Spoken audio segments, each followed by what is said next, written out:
one more time. One more time.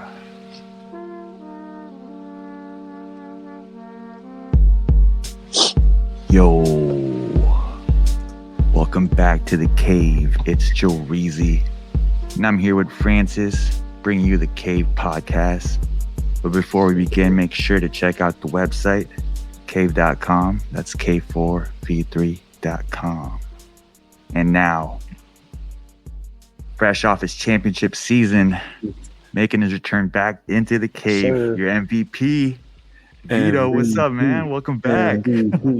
What's up, man? Good to be back. Oh, man. It's funny. I remember saying we vicariously were going to live our hoop dreams through you. Hey, MVP, baby. Man, that was such a long season because we didn't even really play that many games. Oh, yeah. It was so spread out. Everything. It was so weird. It feels like yesterday, just like when you were talking to us about you were about to head out to Belize. Whoa, that's crazy. Yeah, right. Now you're coming off a trip. What was that whole experience like? It was fun, man. Like I don't know if I said this last time, but that's where my wife is from, so it really wasn't too much of an adjustment for me. Like going out there, I've been out there a few times. Okay. I had a good time. Yeah, it was a fun season. We only lost, I think, three games all year. So a lot of grit, a lot of grind, and we came out on top. That's awesome, man. Yeah, I can't believe that. I forgot that. Well, first of all, your first episode over here was Francis's debut on the K Podcast, and it was your send off to Belize. So right, yeah, full circle, man. Like let's close the circle. Wow. So MVP too.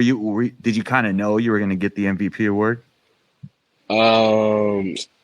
So with the league MVP. Like right now, everybody's saying that I got it, but it hasn't been officially announced. I don't know what they're waiting on. They haven't announced any regular season awards.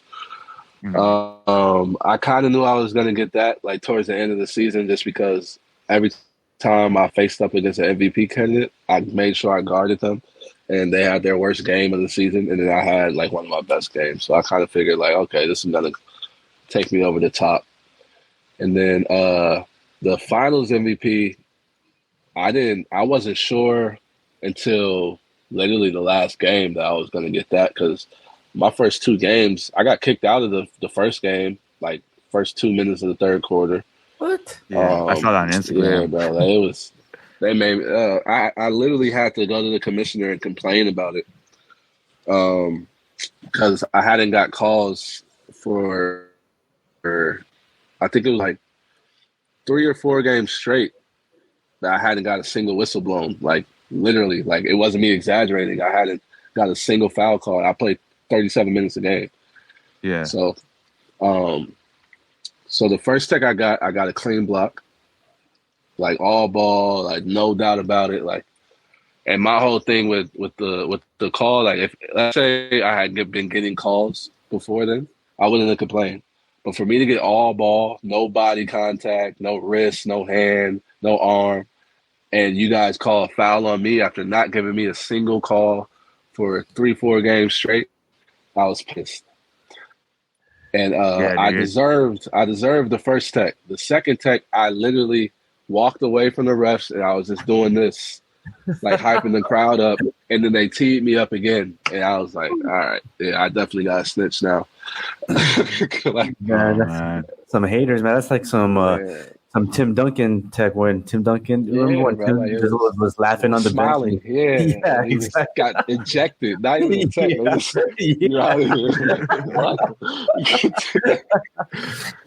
Man, that ref probably had some money on that particular game. Team, so he had to do what he had to do. Sure. But I had to complain to the commissioner and let him know that he had a meeting with them that Monday.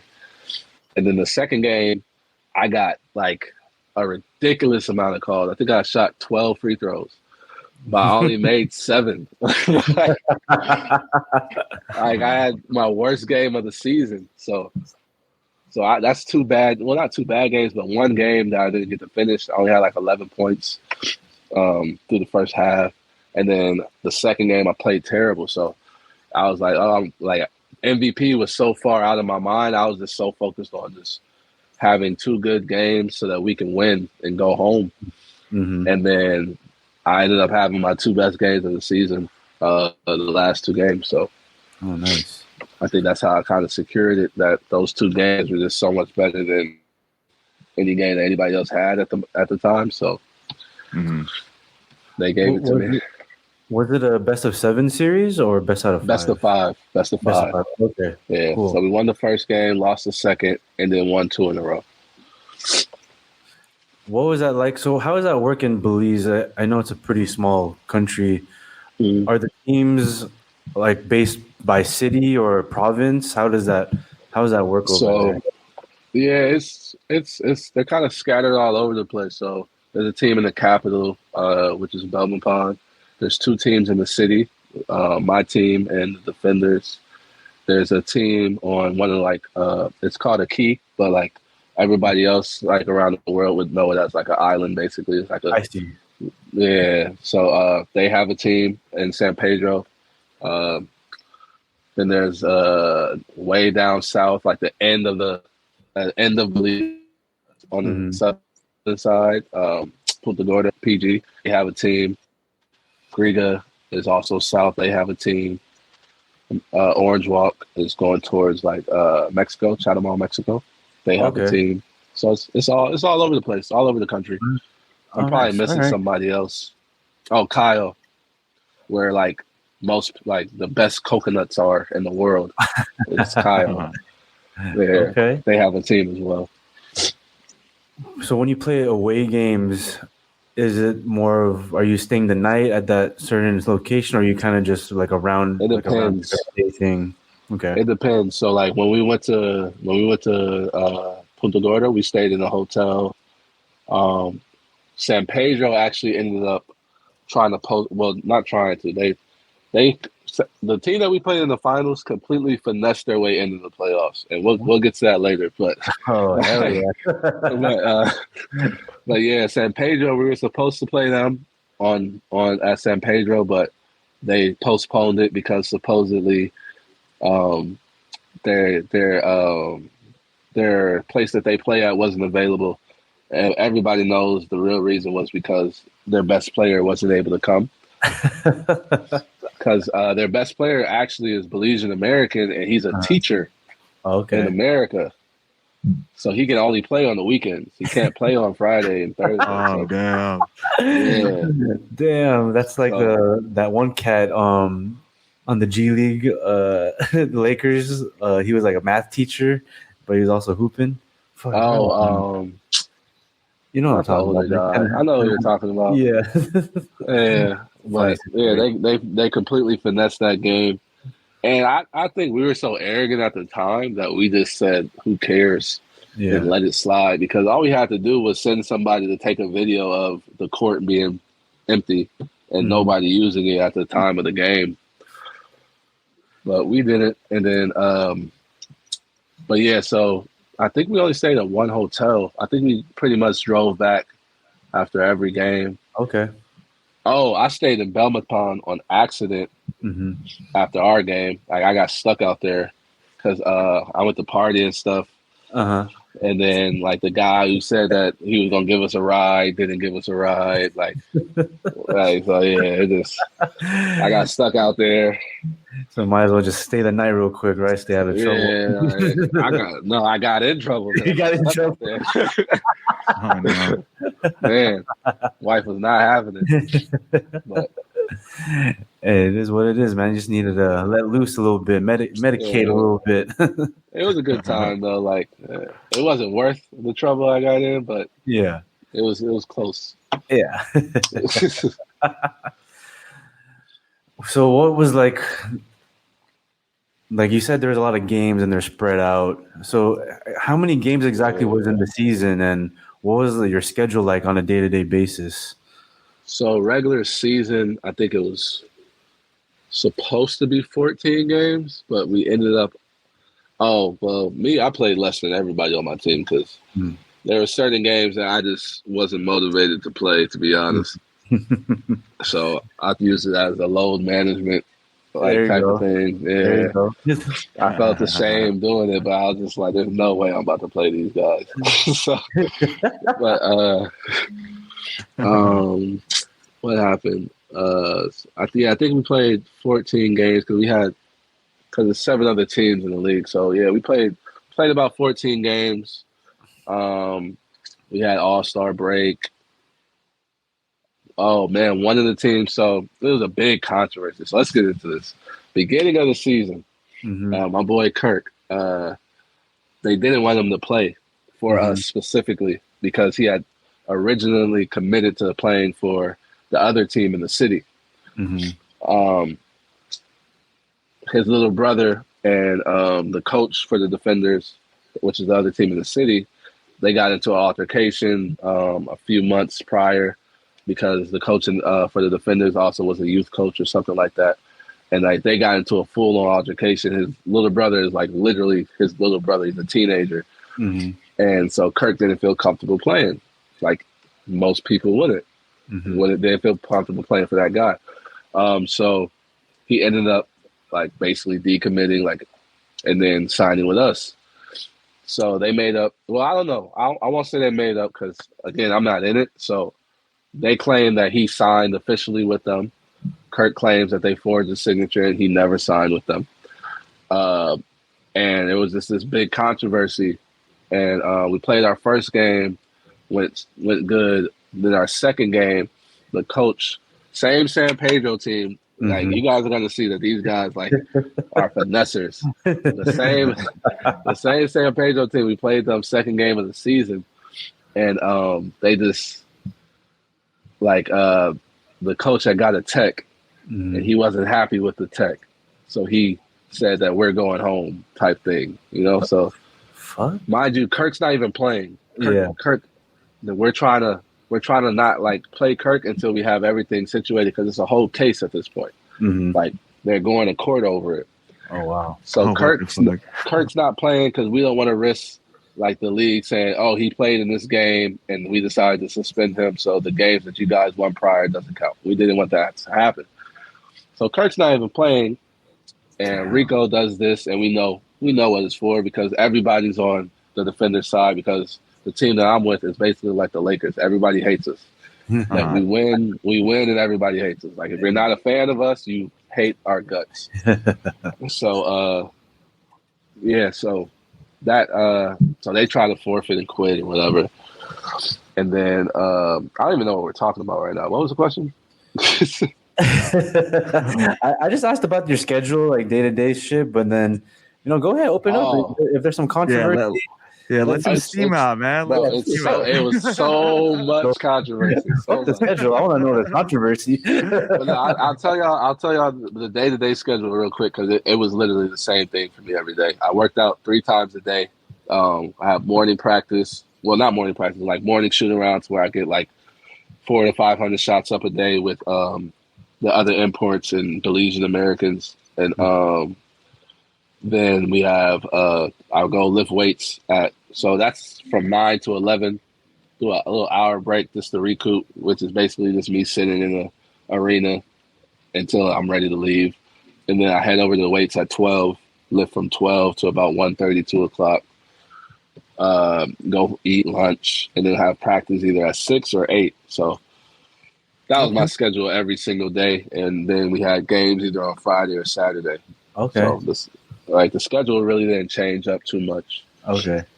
Well, okay. Go back to the controversy. That's more interesting than your. Okay. Yeah. It's funny because the micro is an example of the macro. Yeah, so I like to think that if this is happening here, then it must be happening in the NBA. But go into it, man. So so this whole Kirk thing just kind of keeps going. So after that, they didn't end up quitting. The coach, the players wouldn't get behind the coach with quitting. So thank God that happened. So the players played it through. My first 2 games sucked. If I was anywhere else, they probably would have sent me home. Damn. Because It's hard to shake off. my first game, I didn't suck my first game. I'm gonna take that back. My first game, I wasn't familiar with the FIBA rules, and they weren't lenient at all about it. Like I yelled out shot. Like, you know, like growing up, they tell you when somebody shoots, yell shot. Right. Like, and it's not to distract them. It's more so to tell your teammates that the shot went up. Yeah. So I yelled shot, and it was a tech, and then I chopped my feet, closed it out, and that was a tech.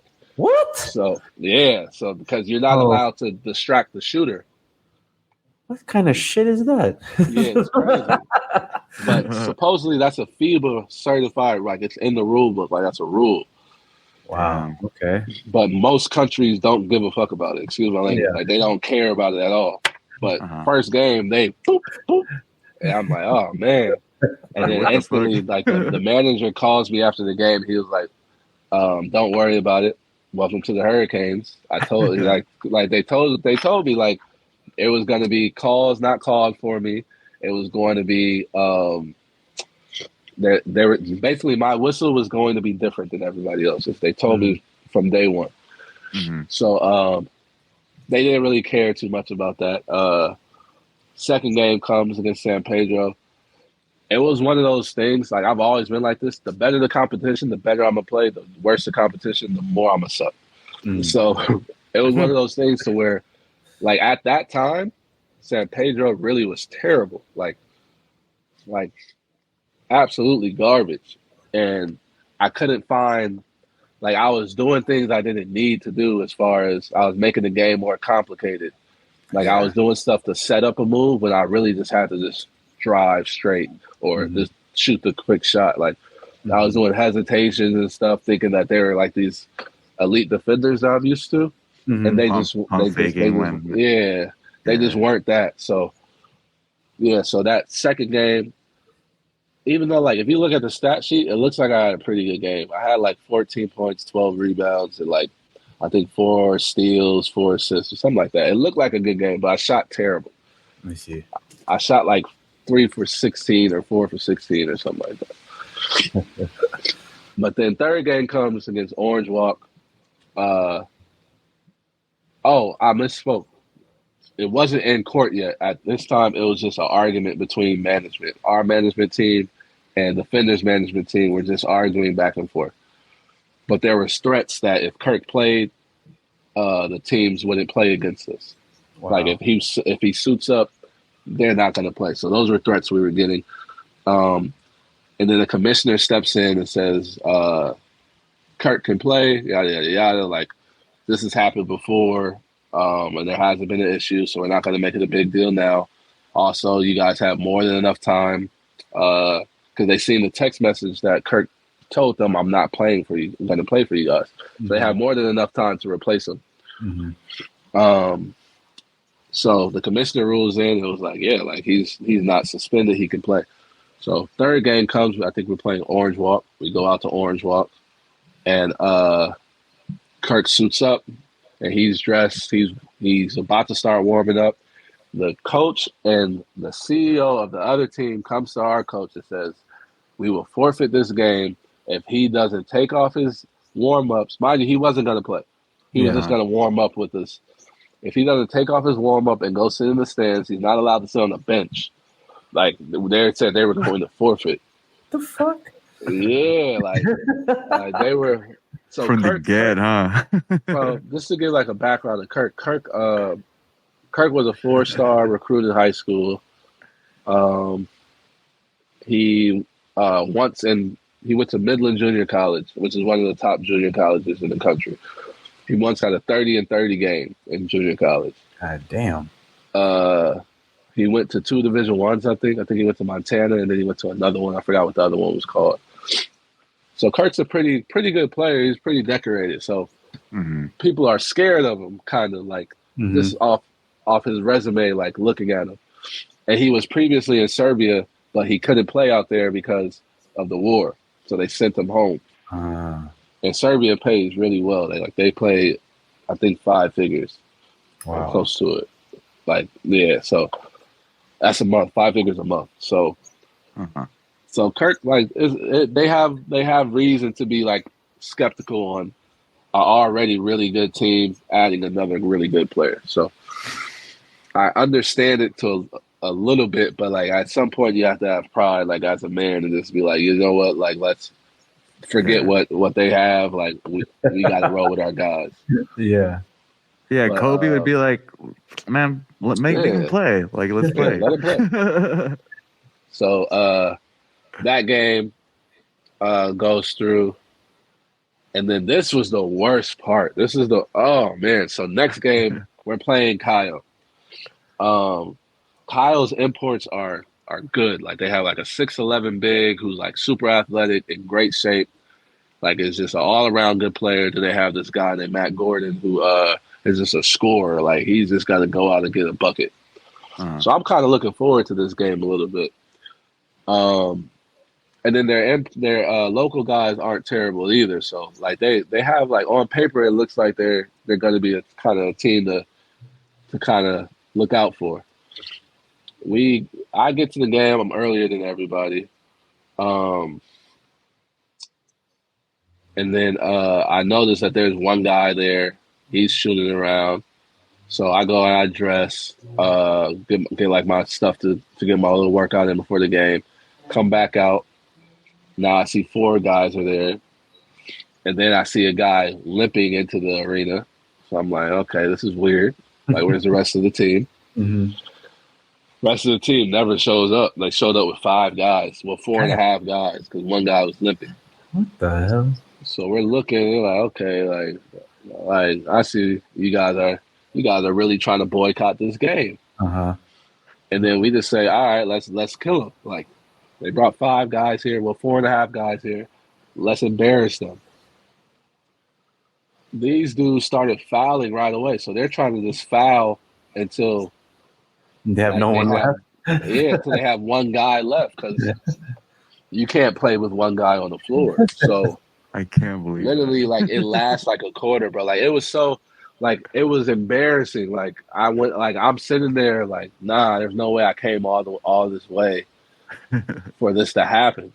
And mind you, this is the most talent this league has ever had. There's multiple Division I guys. There's a guy who went to Alabama State, Kirk. He's playing. There's a guy who was a 5-star recruit in high school. Was an ESPN top 100 player in high school in the league. Like. There was so much talent in the league this year. I'm like, wow, like you guys are really blowing this just because of a pride thing. And then so we just decide like we're gonna take it to court, and whatever the court rules is, you know what it is, and then that way at least the drama will kind of be out the way until it's figured out. And then so the rest of the season pretty much goes smooth, like as far as like games and things like that. But San Pedro was just. Let me tell y'all about San Pedro, bro. Like, San Pedro kept postponing games. And the commissioner was allowing it. They kept saying, like, oh, we got to postpone because it was a Friday game and Jihad couldn't play. Jihad is their guy. Like, he's talented, but he also works, like, hard. Like he has like the hustle of like a Mark Madsen type of guy. Oh shit, okay. Yeah, like he plays super hard. And he was also their most talented player. He was a national team player for Belize as well. So like he's one of the best players in the country. So I get the finesse of them trying to like make sure they have their guy. So the end of the season comes and now they have to make up all these games. I think it was like 3 games or something like that. And one of the teams just forfeited because they couldn't make the playoffs. So they're like, oh, we're not going to play it. And then I think we ended up forfeiting the game out of spite. So remember I told you about the Kirk thing? So the team that needed us to win was the Defenders. Okay. Oh, okay. The team that Kirk initially tried to sign with but didn't want to anymore. Exactly. That team needed us to beat San Pedro in order for them to make the playoffs instead of San Pedro. So you're like, let's just make San Pedro. I wanted to play, though. Like, I wanted to play. I wanted to beat them because the Defenders, we share the same arena as the Defenders. So we would have been in the big old, like, basically the clips that I post most of the time, that's where we would have been. Okay. That holds like 8 8,000 people in it. So I was like, oh, if we get a series against them, we get to stay in the Civic Center the whole time, and it's the two we're rivals. So I knew it was going to sell out because when we played each other, it sold out both times. Wow. Like in the regular season. Well, it didn't sell out, but it got close to capacity. Yeah. And then I was like, well, we're rivals. We had this Kirk controversy. Like the gym's going to be rocking the whole series. So I was like, I want them to go to the playoffs so we can play them. Nah, they want to play San Pedro, or they rather play San Pedro. It ends up biting us in the butt because when you forfeit, it goes by a point system. I don't know if you guys seen during the season, we would have the best record, but somehow we were like third place instead of first place. Like we would be 6-2. Other teams would be like 6-4 because they played more games than us at the time. I see. Yeah, so you only get points for wins and losses. Not for games not played, not for games forfeited. So because we forfeit, we didn't get points, and Orange Walk ended up being first place. So we got bumped down to second place. So it bit us in the butt a little bit because we almost didn't have home court advantage in the finals. But it ended up working out that we did play San Pedro because they decided they wanted to make money because they have an outdoor court that doesn't hold a lot of people. I think at the most it'll probably hold 600 people, I'd say. Okay. Wow. So they have an outdoor court that's super small, but they have great fans. They have loyal fans. They pack it out every single time. But yeah, so they decided that they wanted to have all the games at our arena. Wow. And it was a good money play for them though, because so courtside seats are $60. So with the courtside seats, they'll make more money alone than what they would have made at their place. I see. Yeah, so they made way more money doing it this way. But yeah, bro, it was hectic. It was crazy. Imagine if when LeBron went to Miami and he was just no, that's not fair. I'm not playing. Oh man, bro, that was. So going through that, I just it got to a point where I just had to laugh. These guys are really trying to mess with us. So as far as the season goes, you guys are the champions, right? There's nothing taking that away from you. Okay. Impossible. It's impossible to. There's no pending background check or anything. Nah, right, we got it. Trophies in hand. Had a parade, everything already. Oh, that's good. Yeah. Oh man, yeah. Well, going through a frustrating season, how good did it feel finally? Well, when did you get a chance to finally release? Was it the parade when it was finally? Yeah. I legit. I told the president, the head of basketball operations, Marlon. I told him I was like, it's hitting me now. It's over. I can't. It's I can feel it. It was. It hit me super late. We had the award ceremony and it hit me then. We went and partied for the whole. Well, I partied the night of, and then I slept the rest of the weekend away because I had stopped going out probably 3 games before playoffs started. I completely stopped going out. So when we partied that night, I was done. It was over for me. Where'd you guys party at? Is there a club where you pop bottles, or just a little dive bar? Yeah, it's a bunch of clubs in in the city. The city's really a city. It's probably 4 or 5 clubs right next to each other to go to. So we tried to go to Shisha, which is a popular club. It was super packed, and they wasn't trying to let the people I was with in. And I just told them straight up, I was like, bro, you realize these people are here because of us. If my people can't get in, I'm going to leave, and they're going to all end up going to where I'm going because I'm going to tell my teammates we're going here.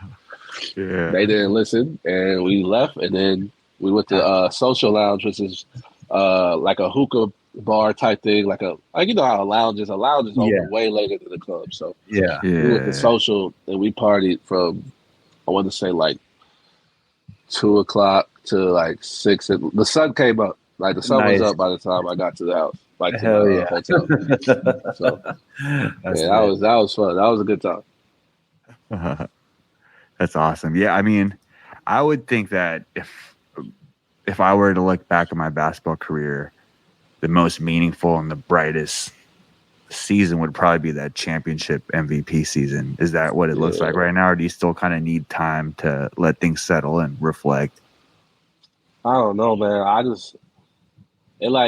I didn't get like a sense of like enjoy. Like I enjoyed it. Don't get me wrong, but like it was like instantly. I was like, I want to do this again. Yeah. Like I need another one, and I need it to be like unanimous. I don't need to. I don't need there to be any question of like should we win or any question of is he the MVP. Like I don't. Like I want to run it back, and I want it to be like convincing. Like I don't want there to be any excuse that they can possibly have, because they tried to say that we had too many Americans, because we had 2 Americans and then we had probably 4 Belizean Americans. So, but the rules are that you can have as many Belizean Americans as you want. So I don't know how they're complaining about something that they could have did. Like, how old is this league? Like it seems like it just started last year. Nah, they rebranded it. This was the first official year of like the rebrand of it. Okay. Like after COVID, they shut down and they kind of like tried to restart it. But the problem with the league isn't the players, it's not the competition. It's really the owners just trying to have a pissing contest all the time. Yeah. If they get out the way, like it would be fine. Like, ain't that a case for everything, right? Yeah. If the owners get out the way and just let the fans be entertained and just let things play out. Also, don't be cheap. A couple of them were cheap this season. You gotta reach into your pockets and pay people. So what I'm hearing is you want to come back and play for the Hurricanes and run it back. Oh yeah, I'm going back for sure. Okay, cool. Sure. Nice. There was never a doubt I wasn't gonna go back. Since the season is so like short, 14 games, I'm sure you can do that. I mean, I think I played more high school games in my high school season. So is it like double that every year in high school? I played double that. So. Yeah. So with the 14 game season, I'm sure the break isn't as long as like the NBA off season is. Is it going to resume like next month, or how does that work? In January. Wow, damn, they're taking the time. So, well, right now it's a lot of things going on with like the national teams, like the youth national teams. So, volleyball last week, there was the under-19 team. They had like a big tournament that they hosted at the Civic Center. Right now, currently going on is the under-17. They're hosting. It's the same. Like so, I think the men's volleyball team. The senior national team, that's what they call it. They're hosting. It's coming up as well. So, yeah, right now it's just kind of it's a lot of things going on in the country to where even if they wanted to start the season, they couldn't because there's too much things going on. Okay. So what are you going to do now until January when you go back? Are you getting back into the Drew League or kind of just? I was going to do the Drew. I still might, but I sprained my ankle like I think a week and a half ago now. I went and they asked me to visit what was equivalent to like a juvenile detention center out there and talk to the kids and like kind of like play horse with them and stuff like that. And I literally just went up for a layup by myself playing horse, and my ankle just turned. So I was like, "Wow, yeah, bro!" Like it was. But I had a feel. I had been telling everybody, I was like, "Man, I think I'm about to get hurt," because my Achilles, I had tendonitis in my Achilles, and my ankles kept being sore. Like during the games, like I was feeling this. No matter how my adrenaline was pumping, I was still feeling the pain and my ankle's in Achilles. So I kept saying that. I was like, man, I think I'm gonna get hurt. We got, and that was my main thing. I was telling the guy, like, bro, we need to hurry up and win this because I don't know what's going on, bro. Like, I've never had to ice this much in my life, like, and we're not even playing a lot of games. So, damn, yeah. So I don't want to say like, I don't think I spoke it into existence. I think my body was really just saying like it's time to rest. Okay. And I didn't listen to it. Well, I did because I hadn't touched the basketball in a week, and I just went to just some casual talk shit to the kids, yeah. And then I just went up for that layup, and then literally it just damn. I never even left the ground. Like that's the crazy thing. Like, that's definitely the universe telling you gotta chill for a little bit, get ready for exactly. But yeah, I gotta put my highlight tape together. I kind of been procrastinating on it. I gotta put that together, send it out. I got a couple of people that's trying to that want me to send it to them so they can send it to their contacts and stuff like that. Because of my dual citizenship, I think it's called like a Bosman C or something like that, to where I can play anywhere in Central and South America as basically a local. Oh, nice. So a team that like signs me could also still sign their 2 imports or however many imports the league allows for to come in. So yeah, I'm gonna send it out to a lot of places. I'm gonna try to go to Argentina or Chile though, because they pay really good. Oh, I'm sure they got a little more. Their government and economy is a little more well off than Belize. Yeah, but Belize to take care of. Well, the team I'm with to take care of you.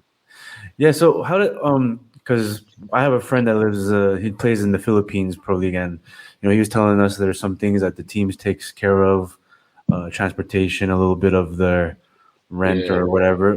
What does your team do for you in regards to that? So I decided not to have them deal with my transportation and living situation because my wife whole family is out there. So we just stayed with her parents. Okay. Which I regret completely because it's 35 minutes out of the city. Uh-huh. Oh no. So I was getting up literally like for those 9 a.m. shoot arounds, I was getting up at 6:30 because my father-in-law had to be at work at 8.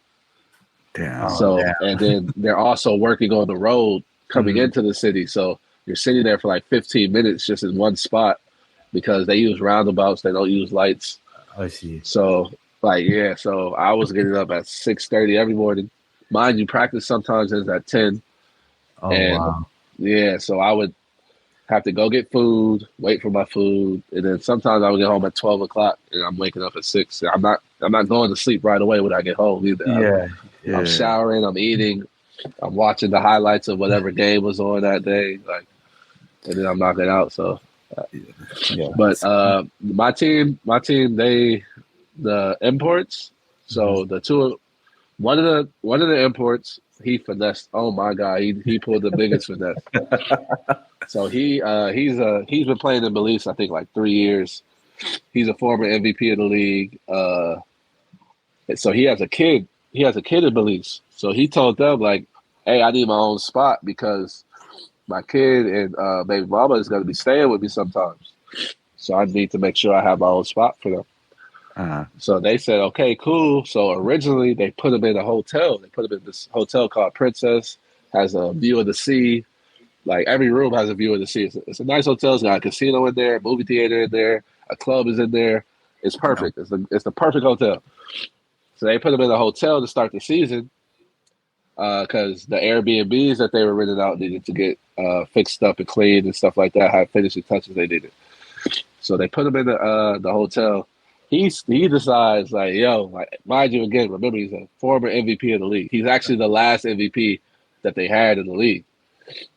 So whatever he requests is really going to be done for him. So he told them straight up, like, I'm not leaving here. like, I'm staying here. Like, y'all got to figure that out. So he stayed in that hotel the whole time. And this is the best part, though. His kid and baby mom never came down to see him the whole time. Oh God. They stayed in Kyle. They stayed where they're from the entire time. So like he That's went to crazy. visit them. They didn't come visit him. So like he finessed it perfect. Just living the sweet life. Yeah, for real. But and then Kirk, Jamel, and Keith, they stayed in at Bella Vista, which is like beautiful. Like it's like modern, like a modern apartment. They had a 3-bedroom apartment, big old kitchen, nice living room. Had a dock for a boat in the backyard. Like so, like the sea is not far from where they are. Like they were set up nice. Like the Hurricanes really take care of you. Like when you sign for them.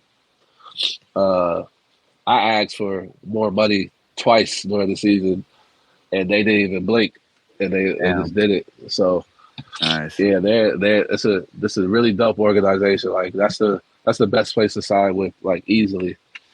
That's another thing that they complained about, saying that we have too much money. Get better sponsors, bro. Like, what are you talking about? Yeah. That's not your problem. Yeah. That's funny. You guys really are the Lakers of that league. Yeah, I was about to say. They hate us. Y'all down to spend any kind of money. So, when it comes to your team, I know a lot of your sponsors are paying for your contracts or living situations. What kind of companies are involved in the teams, and do you feel like sometimes these companies have a say in how the team is being run, since they're putting? Okay, cool. They let our management handle everything. Like they kind of just give us the money, and then they want to make sure the promotion for the game. They're all their shit. Make sure you announce them. They want their logos up throughout the arena. So as long as that part is, the advertisement part is straight, they're good. That's cool. But our main sponsor, sorry if I'm nasal. You're good. The main sponsor is called Belize, which is basically like the Home Depot of Belize.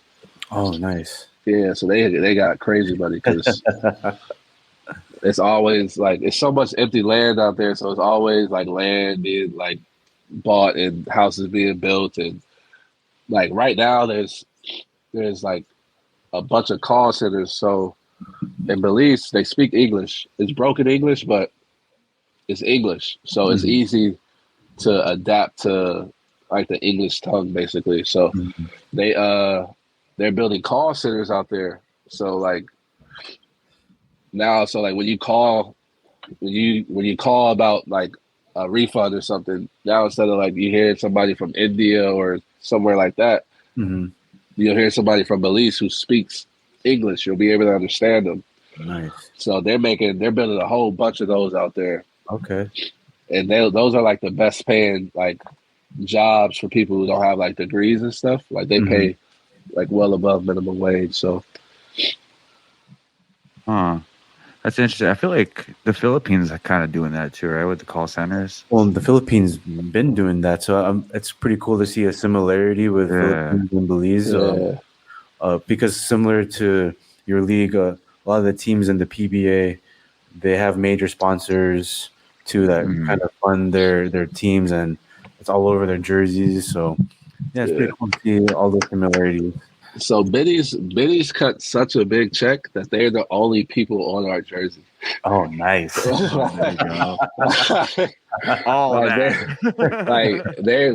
one logo. Like our Hurricanes logo is here, and then you got the Biddy's. Well, you got. Damn, why can't I remember how the jersey looks? It's either the BBL logo here and the Biddy's logo here, or it's swapped. I'm not sure, but.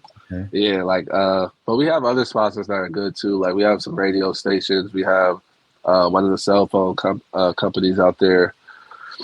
I think it's like the second largest one out there. Yeah, we have some good sponsors though. Nice, cool, man.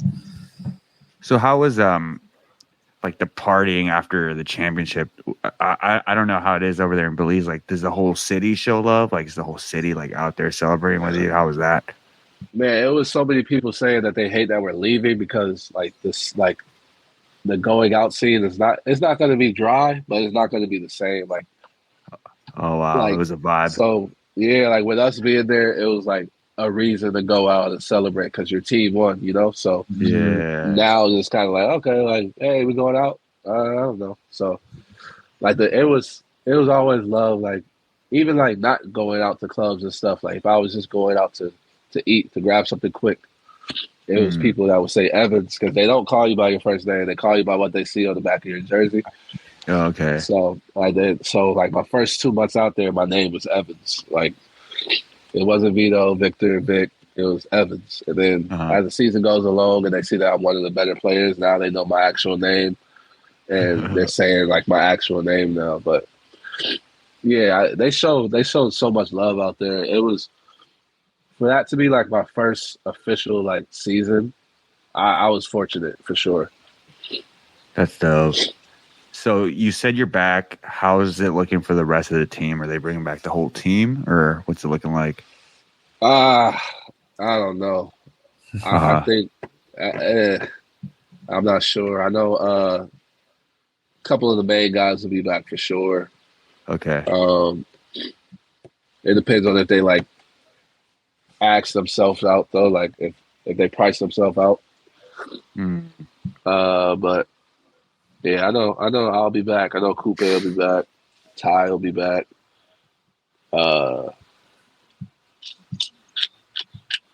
Couple other guys. But there was a lot of guys complaining this year about like not getting playing time and stuff like that. So I can imagine. that was another topic of discussion. Uh-huh. Like the other teams kept saying like we only play the Americans, stuff like that. But Probably. I told the coach because there was a game where I think I had 26 points. Yeah, I had 26 through the first 3 quarters. And it was a blowout, but I had already sat out the game before. And he took me he wasn't about to put me in the game. I was like, nah, don't do that. Like put me in. And then he was like, it's a blowout, blah, blah, blah. I said, yeah, but like I was trying to get 30. I'm not gonna lie to you. I was trying to get 30. Yeah. So I was like, nah, I'm like, put me in. And then he was like, nah, let those guys get some time. I was like, look, bro, like I put in more work than everybody on this team. If they want playing time, they need to work as hard as me. Yeah. And he put me in the game. There you go. Like, Yeah. Did you get the 30 piece? Did you get the 30 piece? I went in there playing like real basketball. Like still Okay. like I wasn't thirsty for the 4 points. Like like I had a layup and my guy Greg, he's 6'9", and he doesn't get like a lot of playing time. And I wanted to see him get a bucket, so I threw him a lob instead of taking the dunk. Okay. I had a dunk actually. Yeah. Like it was one guy in between me and Greg, and the guy wanted no problems. Like he literally backed up all the way underneath the basket. So I could have dunked it easy, but instead I just lobbed it up to him. And then the next play comes, I go to try to score. The dude's hacking me the whole way to the basket, and then I finally like just floated it up because he was fouling me the whole way there, thinking that they're gonna blow the whistle now that I shot it. And then they didn't blow the whistle, and so I'm like this, like yo, like y'all not gonna call that? And then I got subbed out the game. They was like, we don't want you to get a tech or you get hurt because the refs aren't calling fouls. So I'm like, you know what? That's actually a good reason, so I'm not going to argue it. Yeah. But damn. So did I you didn't get my 30 ball? Did you primarily play point? Nah, I played off the ball a lot, but Coupe, bro, like, I love Coupe to death. He's super talented. Like he's actually one of the local guys that got an opportunity to play in America because of how good they are. But he just like he led us in steals. Wow. But he also was in foul trouble every game because he was going for these steals. Yeah.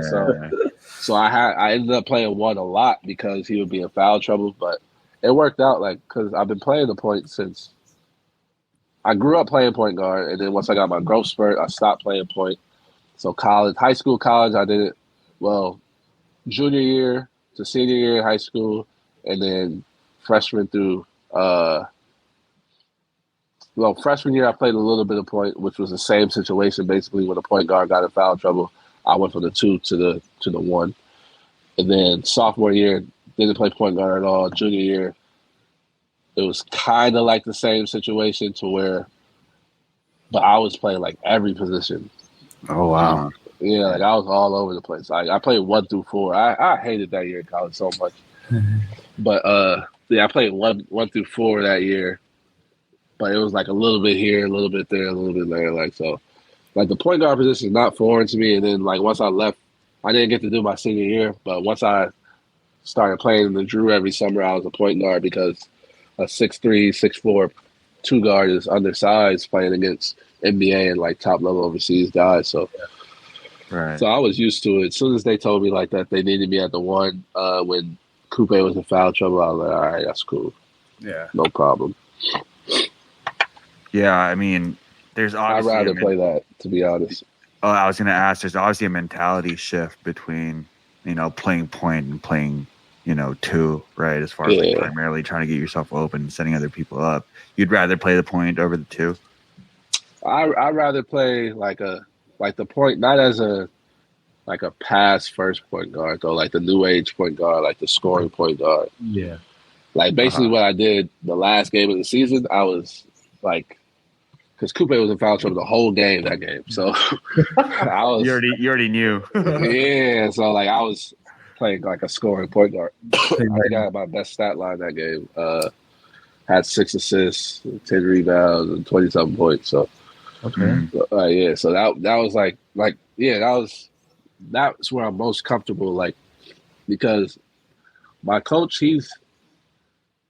mind you, he did have a task. It was an uphill battle for him because of how much talent he had. Mm-hmm. He literally had the best Belizean Americans. He probably had the 2 most dominant imports because Harris blocks everything. Chris is just too strong. Chris is the one that was a former MVP.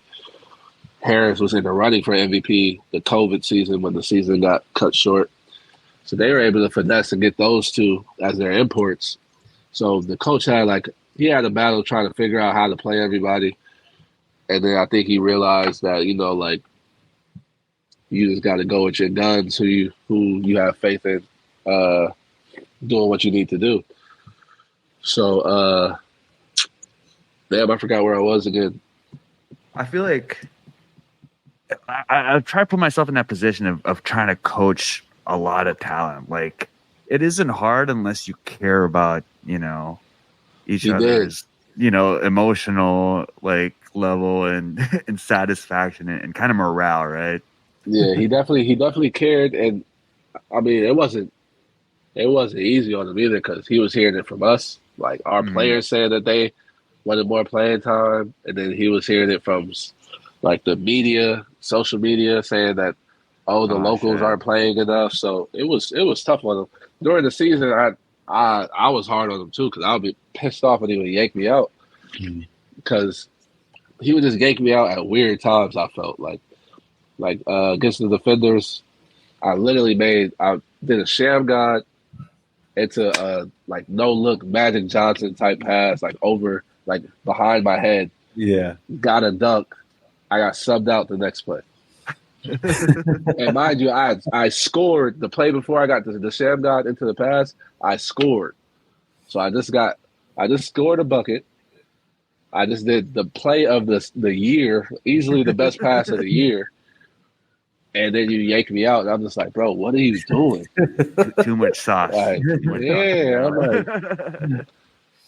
So it was a lot of times like that. And then the game before that was the Orange Walk game. In the Orange Walk game, I was cooking. I was just nothing but mid-range shots. Just get into my spot, knocking it down. Mm-hmm. But he kept taking. I only ended up having 17 points that game or 18 points that game. Because he kept taking me out right when I got going, I would score 6 points, take me out. It was but again, that was the beginning of the season. So now looking back on it, I see why he was doing it. He was trying to play everybody. Mm-hmm. And it got to a point to where he was just like, "Fuck that, we got to win." Yeah. Because our toughest game of the year, we were down by the most points. We played Griga at Griga, and it was Dom's first game. Dom is the guy that I told you was ESPN Top 100. Okay. He either went to Memphis or Baylor. I forgot which school he went to, but like he's 7'1", 300 pounds. Like he's huge. Jesus Christ. But like skilled, has a jumper, like can do everything. Like he, I don't know if y'all know who Renardo Cindy is, but that's who he reminded me of. It's Renardo Cindy back in the day. Renardo was like super. He was same height, same weight. Like they were comparing him to Shaq, but Renardo could shoot like threes and stuff. Mm-hmm. He was the number one player in the country at one point. But yeah, Dom reminds me of Renardo Cindy a lot. And like that was his first game there, so we didn't know what to expect from him. We saw that he played in Argentina, which is like one of the best leagues you can play in South and Central America. And he did all right. But we knew he was out of shape, so we weren't like too worried about him. We were like, Harris and Chris can just use their speed. And for some reason, Chris was trying to muscle him the whole game. That wasn't working. And then our coach kept saying, give it to the post. Like he wanted to feed it to the post so bad, which didn't make sense because Griga not only has Dom, who's 7'1", 300 pounds, they have another big man who's like 6'9", who literally leads the league in blocks and leads the league in charges taken. So he doesn't just block shots, like he takes charges. Yeah. So it's like, why are we feeding the post? That makes no sense. We need to be trying to get them in the pick and roll and attack the bigs from that pick and roll. Mm-hmm. Get the bigs out the paint. And he just kept trying to force it to the. And then and that was the game he kept subbing me out. And he was subbing me out. And then I finally just like snapped on it. I was like, don't take me out the damn game no more. Yeah. I was like, we're losing. I'm getting to the paint at any time I want. I'm setting people up. I'm getting the shot that I want. I'm not coming out no more. Don't take me out the game anymore. We got down by like 26 at one point to them. That was our second loss. But damn. I literally brought I won't say by myself, but like I led the charge to get us back in that game. We ended up cutting it to 4. I think they went 8 minutes without scoring. Wow. Or something like that. Yeah, like it was just as fast as they got that lead. Like when I just went to a point. Oh, and Coupe was hurt. Coupe missed that game because he was hurt. Mm-hmm. So I ended up just being point guard the rest of the game. And we cut it to 4. And I think we just ran out of gas, which is why we couldn't, finish it. But we cut it to 4 with like 3 minutes left. Frustrating. Yeah. Man. Yeah, I feel like you get to a certain experience level in basketball where you find out that it's all rhythm. You know what I mean? Yeah, like, if you get taken out while you're, starting to gain your momentum, like it's not that easy, first of all, to get going. You know what I mean? Yep. Let alone just kind of get into that groove again, right? Yeah. Like his reasoning, was always good. Like that's why, I always felt bad after the game because I understood where he was coming from, but I had to literally have a conversation with him and be like, "Yo, I get so one of his reason for that game, for the Defenders game, he said he didn't want me to pick up a foul because I only had one foul, by the way, but he didn't want me to pick up a foul going into the second quarter or something like that." And I told him, I was like, "Look, bro, we're 4 games into the season. You've seen me practice. I don't foul. That's not something that I do. I'm not so you think I'm gonna pick up a stupid foul is crazy. I don't foul. I play honest defense. I foul if I need to, but if I know I can't block the shot, I'm not going for that block. If I know I can't steal it, I'm not going for that steal. I don't try to force a person to do anything. I'm going to play solid. But so the Defenders game, his reason for taking me out was he didn't want me to pick up a silly foul. The Griga game, I think he just I forgot why he was doing that in and out stuff with me that day. I don't know, but he always had a good reason. Like that's what I'll commend him for. Like he had a good reason after. Oh, he thought I was gonna gas out. And I told him, I was like, bro, like I'm in great shape. I can play 40 minutes any night, like 40 plus minutes easy any night. You don't have to worry about me gassing out. And then he finally started trusting that. That's why my minutes literally went from like 28 to 36 or something like that at the end of the year. He was probably just trying to say the right things to diffuse you to try to get someone else playing time, because that person was probably like, because these games were close games. Like these weren't games to try that. Like it was like that game was the Defenders game, which is our rivals, and we were the two favorites to win the championship. Mm-hmm. So that was a huge game. So he wasn't trying to make nobody happy. He knew how important that game was. Mm-hmm. And then the Griga game, they had talent. They had Campbell, who was a point guard. He's Belize American. He played Division I. I think their big man, the one I said was leading the league in blocks, I think he played Division I. Dom, he played high major Division I. Mm-hmm. They had a Belize American, Carnegie. I don't know what level of basketball he played, but he plays for the national team. Mm. So Griga had a really good team. Like they were another team. Like once they got Dom, they became like one of the favorites to win. Mm. And Griga, it's hard to play in Griga. For some people, it's hard to play in Griga. I love playing in Griga. Like I'll play there all the time because they have a gym. And it's small, but like it gets packed, and their fans are really into it. But Griga is known for Obia, which is like voodoo. Shit! Yeah, like I ain't fucking with that. Exactly. So like it's a hard place to play in because like if you're not from Belize, if you're from Belize, you believe all of that. Mm-hmm. Yeah. Like, and they speak a different language out there too. I think it's called Garafono. I probably butchered it, but they speak a different language. So the guy prays in that language and everything. So like, if you're not from Belize, you start thinking like, yo, like, is this real? Because the language sounds crazy. Yeah. So you're just kind of like, yo, like, what is going on? And then people tell you how like they brought caskets to games before and all types of crazy stuff, bro. So you're like, so it's hard to play in Griga, and then they ended up having a good team. Especially when they added Dom, like they looked like they were going to do something. Mm-hmm. We ended up playing them first round of the playoffs and sweeping them though. There you go. Do you feel like those moments with your coach, though, although you guys were butting heads, do you feel like that kind of helped your relationship in the long run? Yeah, because the thing with the coach was, if you weren't part of the team, you couldn't tell me anything about him. You can't tell me he's a bad coach. You can't tell me why is he not doing this. Like if you weren't a part of the team, I defended him every single time. Because I see like the first couple of games, as far as like X's and O's, I see like, oh, he knows what he's doing. He's really laid back, so like his demeanor kind of can piss you off if you're a fan because he's gonna sit there like this the whole game.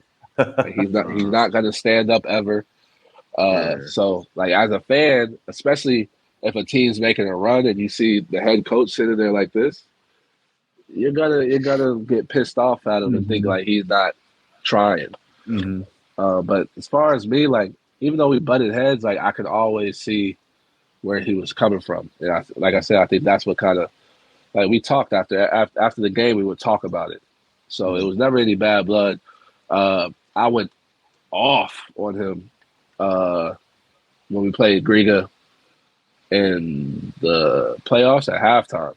I completely went off because it was like 8 seconds left. He wanted to get the ball to the post.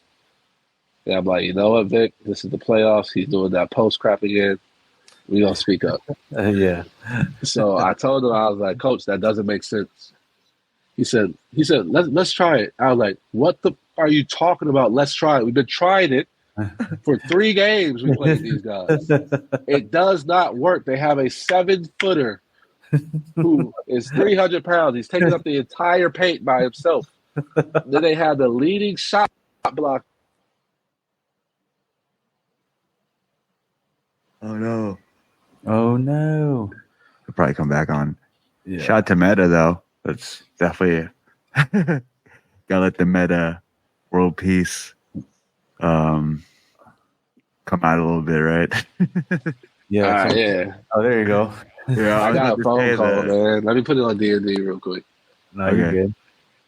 I was about to say the Meta influence had to come out a little bit, right? Yeah. But yeah, I was like, they have the leading shot blocker, and he also leads the league in charges taken. Why the hell are we trying to feed the post? I said, bro, Yeah. think. He was like, let's try it. If it don't work, I said, no, shut up. I was like, what is that? You tripping, bro? Like, what are you gonna lose this game for us? Because that's another thing with him. Like he's stubborn in that nature of like he kind of wants to win his way. I see. Like because he really does. Like you can tell he studies the tapes and things like that. But for whatever reason, against this team, it just wasn't clicking for him. Okay.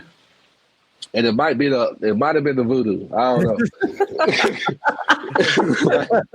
Because he was so gung ho on trying to feed it to the post. And it literally didn't make. And then we don't have the best shooters on the team either. Mm-hmm. So the guards are doubling, like not doubling down, but they're creeping down because they're not worried about us shooting threes. Okay. So it's literally, it just doesn't make sense to get to the paint off a post entry. Mm-hmm. It makes sense to get to the paint off a drive or off a pick and roll. Mm-hmm. So, yeah, I snapped on him. But then I was like, you know what? I'm still going to give the ball to the post. Yeah. Because it's not a blowout. It's like they're winning, which was why I was pissed off. And this is one of the times where I'm not getting foul calls either. Mm-hmm. So this is part of that 3-4 game span where I haven't got a call. So I'm pissed off because I'm not getting foul calls. And I literally want to put a whole clip together of them holding on to my arm while I'm backing down and stuff like that. Because it was blatant stuff that they weren't calling. You gotta put some comedy music behind it. Yeah, so I'm not getting foul calls, and we're still trying to do the same thing that hasn't worked against them at all, right? So I'm at like a boiling point, basically. So but I'm like, you know what? I'm still going to run this play. I'm still going to give it to the post, like you said, because we spent the whole time out arguing, so we didn't get to even try to figure out a better play to run. So, but my teammates came up to me like, Vic, what are we doing? I said, no, we're going to do this play. We're going to do the play. Guess what happens? A turnover because Jamel gets it in the post. He goes to attack middle, and it's crowded in there, so the ball gets loose. So a turnover happens. 4 seconds left. They kick it to the wing. Made a three-pointer. Oh, I couldn't wait till Coach got into the locker room. I couldn't wait. I started going off as soon as he got in there. And then the assistant coach was like, he tried to talk to me. I said, no, you shut up too. Go talk to him. What are you talking to me for? He needs to change his mind. Don't try to change my mind. Don't try to calm me down. Go talk to your head coach. Because he's going to lose us this damn game. I didn't want to play them 3 times. Like, yeah. Grego was actually a tough team. Like, and the refs really weren't. They were beating me up. So, like, I didn't want to play them again. Mm-hmm. So that's crazy. I think you going off on your coach kind of snapped the voodoo out of him. He kind of came to it. Well, like I don't. To be honest, like he tried to talk to me, like going in. Like this, I felt bad because he tried to talk to me going while we were going back to the court, and I was like, "No, shut up! You can't talk to me no more." Like, and you've lost me. You can't. Like, I'm too far gone, bro. Like, leave me alone. so, and like I said, like we chopped it up after. Like he understood where I was coming from because it just like I said, it just didn't make any sense, bro. And I'm like, like to this day, like he hasn't given me a good reason for like why he was doing that. So second half comes and we hooped like they hooped. I still didn't like I didn't have the greatest game. Like that was probably my second worst game next to the San Pedro one. Like I didn't have a great game that day. Huh. I feel like I was gonna ask like the communication and the relationship between player and coach. I feel like we had that relationship though. Like right. Like the open communication where I could, tell you what I need to because it obviously different from the sidelines compared to the like in the court, right? Like and being able to objectively pick apart and break down both perspectives and then come together and talk. You're obviously going to disagree because both of you are going to be convinced that, you have the right vantage point. So I was going to say, I feel like when a coach and player have that relationship where they talk back, sometimes it gets fiery. From the outside, it kind of looks like there's turbulence in the team, but sometimes, we're all men here. When you get that shit off your chest and you hash it out, you become closer sometimes, right? Yeah, like you become closer, and like men are so different from women. Like we get the shit off, and then like we're good. Like it's over. We don't gotta bring it back up again. Like it's done. We wash our hands with it. We move on. Yeah. Like so, it's like that player. Like I said, we had that relationship. Like it kind of reminded me of like Isaiah Thomas choking. What was his coach's name? Don Nelson? No, not Don Nelson. No. He coached Isaiah Thomas from the Pistons. When he choked him, like he was like, just choke me. He was Chuck Daly. Fuck, I'm gonna bother me now. I'm gonna look this shit up. It's the same coach from the Dream Team, right? Was it him? Yeah. No. Oh wow. I don't know.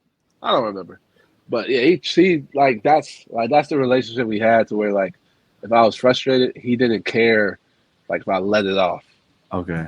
Like he was gonna take it, and then if he really disagreed, he was gonna dish it right back. So, but we had a dope relationship. Like I went so far as telling in the middle of one of the games, I think it was that same Griga game. Yeah, I was like, bro, he comes back, I'm not. like he pissed me off. Like that's how like this is like when he's still trying to get it to the post. Because I brought a play from my Drew League team. For like a post entry, and it ended up biting me in the butt because like it's a post entry, but the post entry is not there.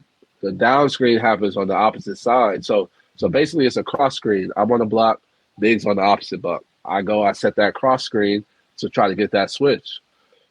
If the Big's not open off the cross screen, a down screen happens on my side, and I come off of that to the high post for either a catch and shoot or a quick high-low action. Okay, now I get what you're saying. But he didn't want nothing but that post touch. So, like, if the post wasn't open, he wanted the Big to go ahead and work until he got open. Like, swim move, try to get the ball still. Like, the play was basically dead. Like, it was just set that cross screen, get it to the Big.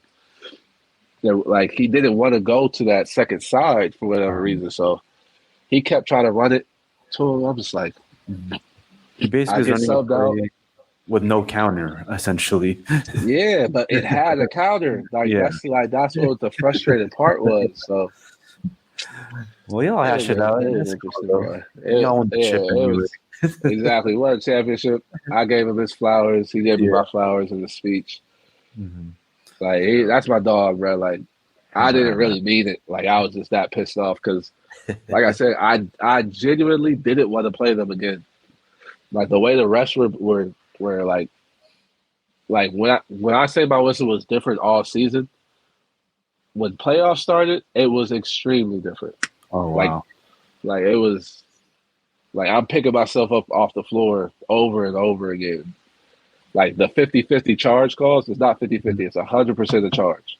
Like it's never a block if I'm the one that was in there. Ever. They could be in the charge circle. They'd say, "Oh, you dipped your shoulder still, so it's a offensive." I'm like, bro, like, yeah, it was frustrating for sure.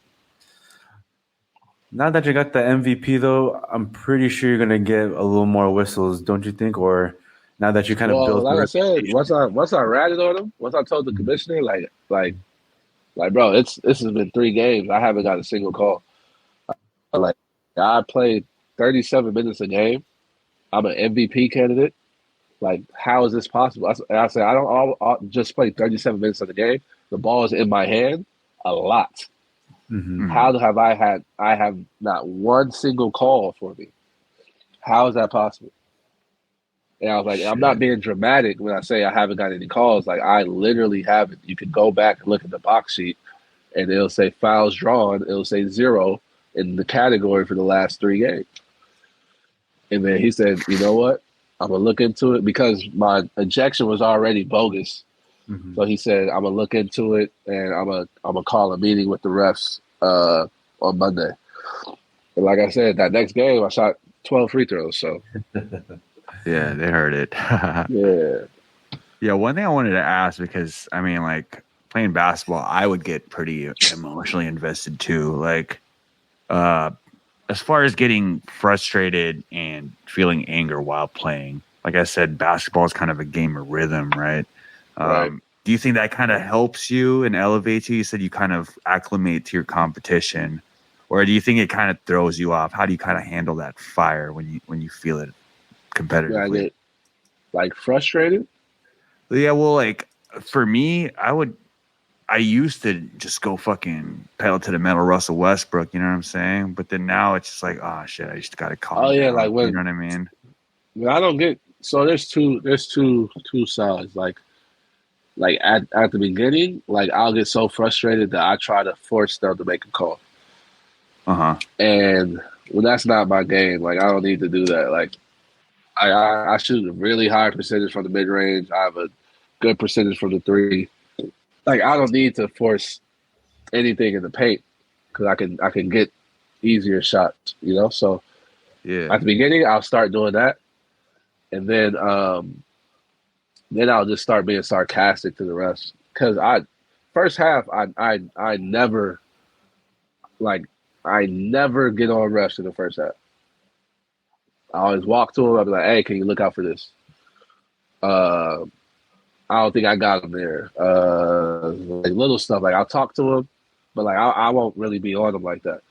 Second half is when, like, okay, if I talk to you respectfully this whole time and you're being a dick about it, saying, like, doing this and, like, kind of, all right, now I'm going to be a dick as well. Now I'm about to be sarcastic the rest of the game. I'm about to laugh. Every time you make a call, I'm going to laugh at you and be right next to you because you can't give me a tech for laughing. So I'm about to laugh, and I'm be sorry. I'm gonna get on you. I'm gonna turn into a little kid, and you're going to hate me, like so, like, petty. and then when I make a basket, now I'm staring at you instead of staring at the player. Like, now I'm scoring, and it's your fault. Like, so I do stuff like that. But after I got ejected in the finals game, the first game of the finals, I seen the main ref. And I told him, I was like, bro, you got a problem with me? And then he was like, what makes you think that? I said, bro, you've refed the last 3 games. I don't have a single call. And then you're the one who gave me that last tech. I was like, what was the tech for? He was with his family, too. And I was like, what was the tech for? I was with my wife and my daughter. I was like, what was the tech for? I was like, I'm not pressing you or nothing. I just want to know because during the game you wouldn't tell me. And now that the game's over, I would like to know what the tech was for. This guy lies and says you can't incite the crowd. Like, you're not allowed to. I'm like, bro, I said, where did you get that from? He said, it's a rule. I said, please send me that. I would really like to see that. It's not like oh man, that's crazy. I was like, I didn't say anything. I didn't curse, nothing. I was hyping up the crowd. And I said, tell him not to come in there no more. I was like, where is that deserving tech? And then he said, well, if you don't think it should have been a tech, then it should have been a tech. I said, listen, bro, I'm going to let you know this now. The commissioner already said y'all having a meeting on Monday. I just trying to talk to you to try to figure out what this was about because it doesn't make any sense. I've never cursed you out.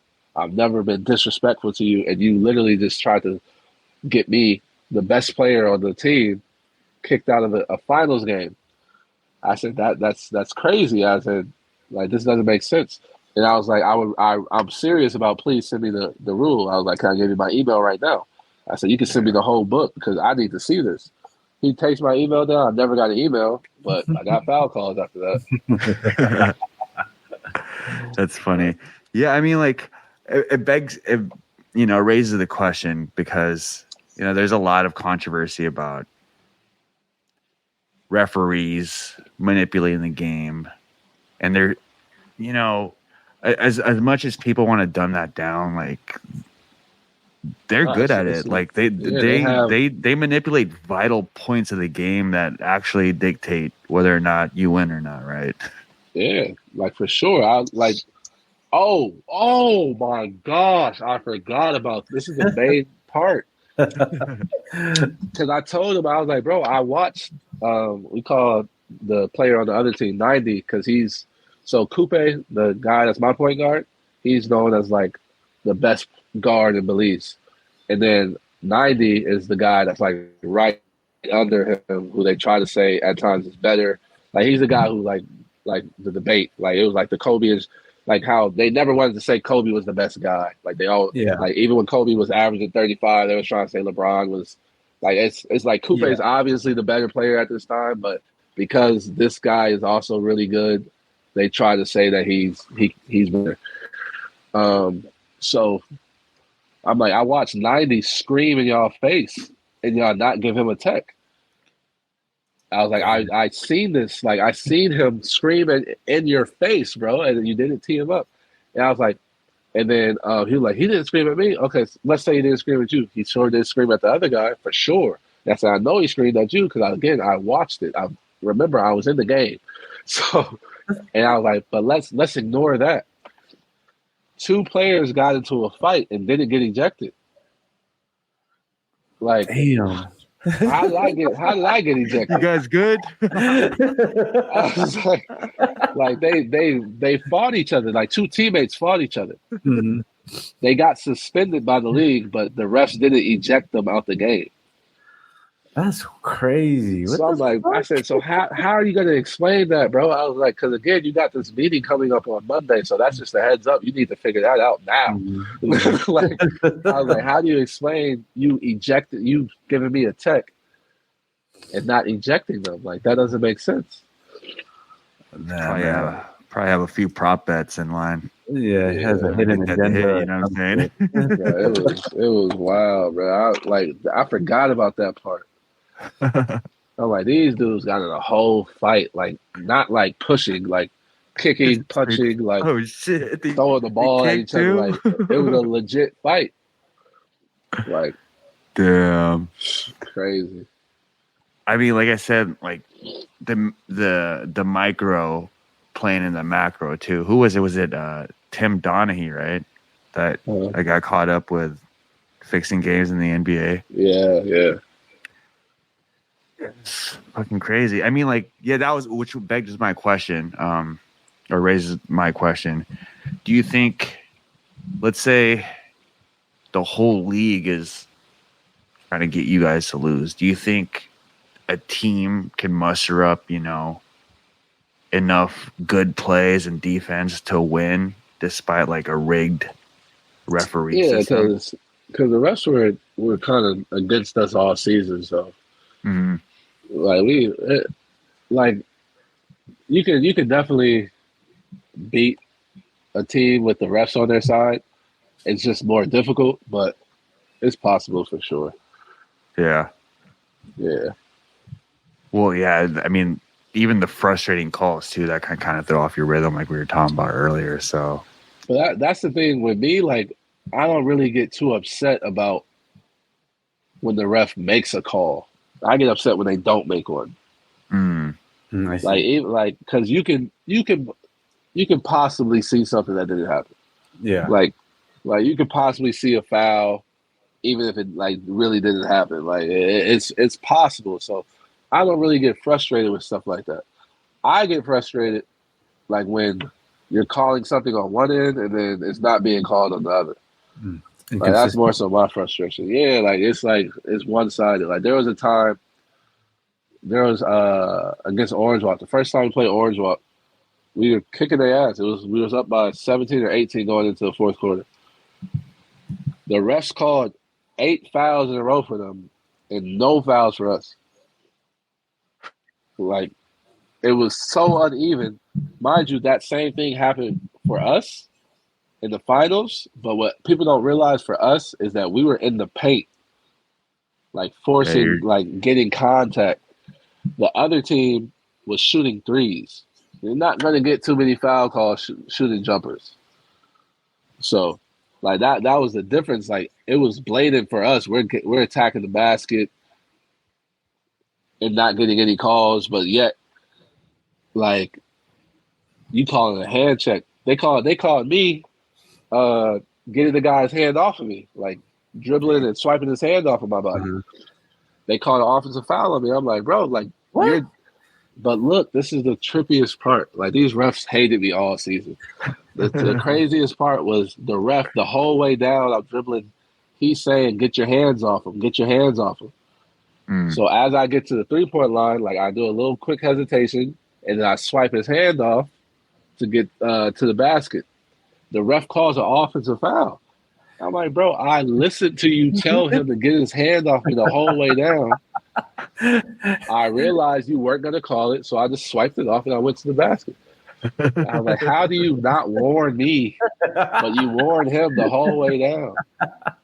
Just let that shit go at that point. Yeah, this is crazy. So the frustrating part about that is like if you know the referees are out for you, when you talk back or you complain to them, it's almost that's when I start laughing. They turn it up a little bit too, right? Yeah, that's why I just start laughing. Like I'll laugh it off, and then now like if the ball rolls by me and it's a dead ball and the ball is coming my direction, I'm not going to pick the ball up. I'm going to move out the way and watch it go all the way out of bounds. Now you have to go get it. Like that's the type of stuff I'll do. Like instead of like talking to them, I'll be like, okay, I could have grabbed this ball because it was coming my direction, but go get it. Yeah, you get it. Yeah, like that. So I just started doing stuff like that because like they think they're not like humans, like and they don't make mistakes sometimes. Yeah, so that's crazy. Well, I'm glad your experience in Belize was awesome. You came out with the MVP and chip. I know there was some stuff in the road. Let's kind of switch it up right now. Let's talk about, I know you're a fellow Laker fan, so I know the last time we spoke, the Lakers weren't doing so hot, and then all of a sudden they went to the Western Conference Finals, made some changes. What do you think about the moves they made this past offseason, brother? I want to get your opinion. I'm not confident in nothing that they did in the offseason. Yeah. I feel like they need one. I feel like they need another big, just because West goes through Denver now, obviously, and we couldn't check Joker, and we didn't do anything to negate or kind of try to. I don't think nobody can guard Joker though. Yeah, that's a fact. But we need at least 3 more bodies to switch up on him every now or so often. Yeah, I mean. I don't know. I just don't feel like we did anything for real.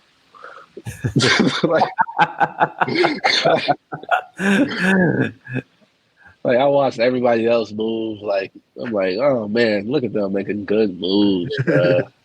And then Lakers, re-signed D'Angelo for this and this and that. Like, what? Re-signing guys? Oh, great. What's a team in the NBA that made a move that you really like?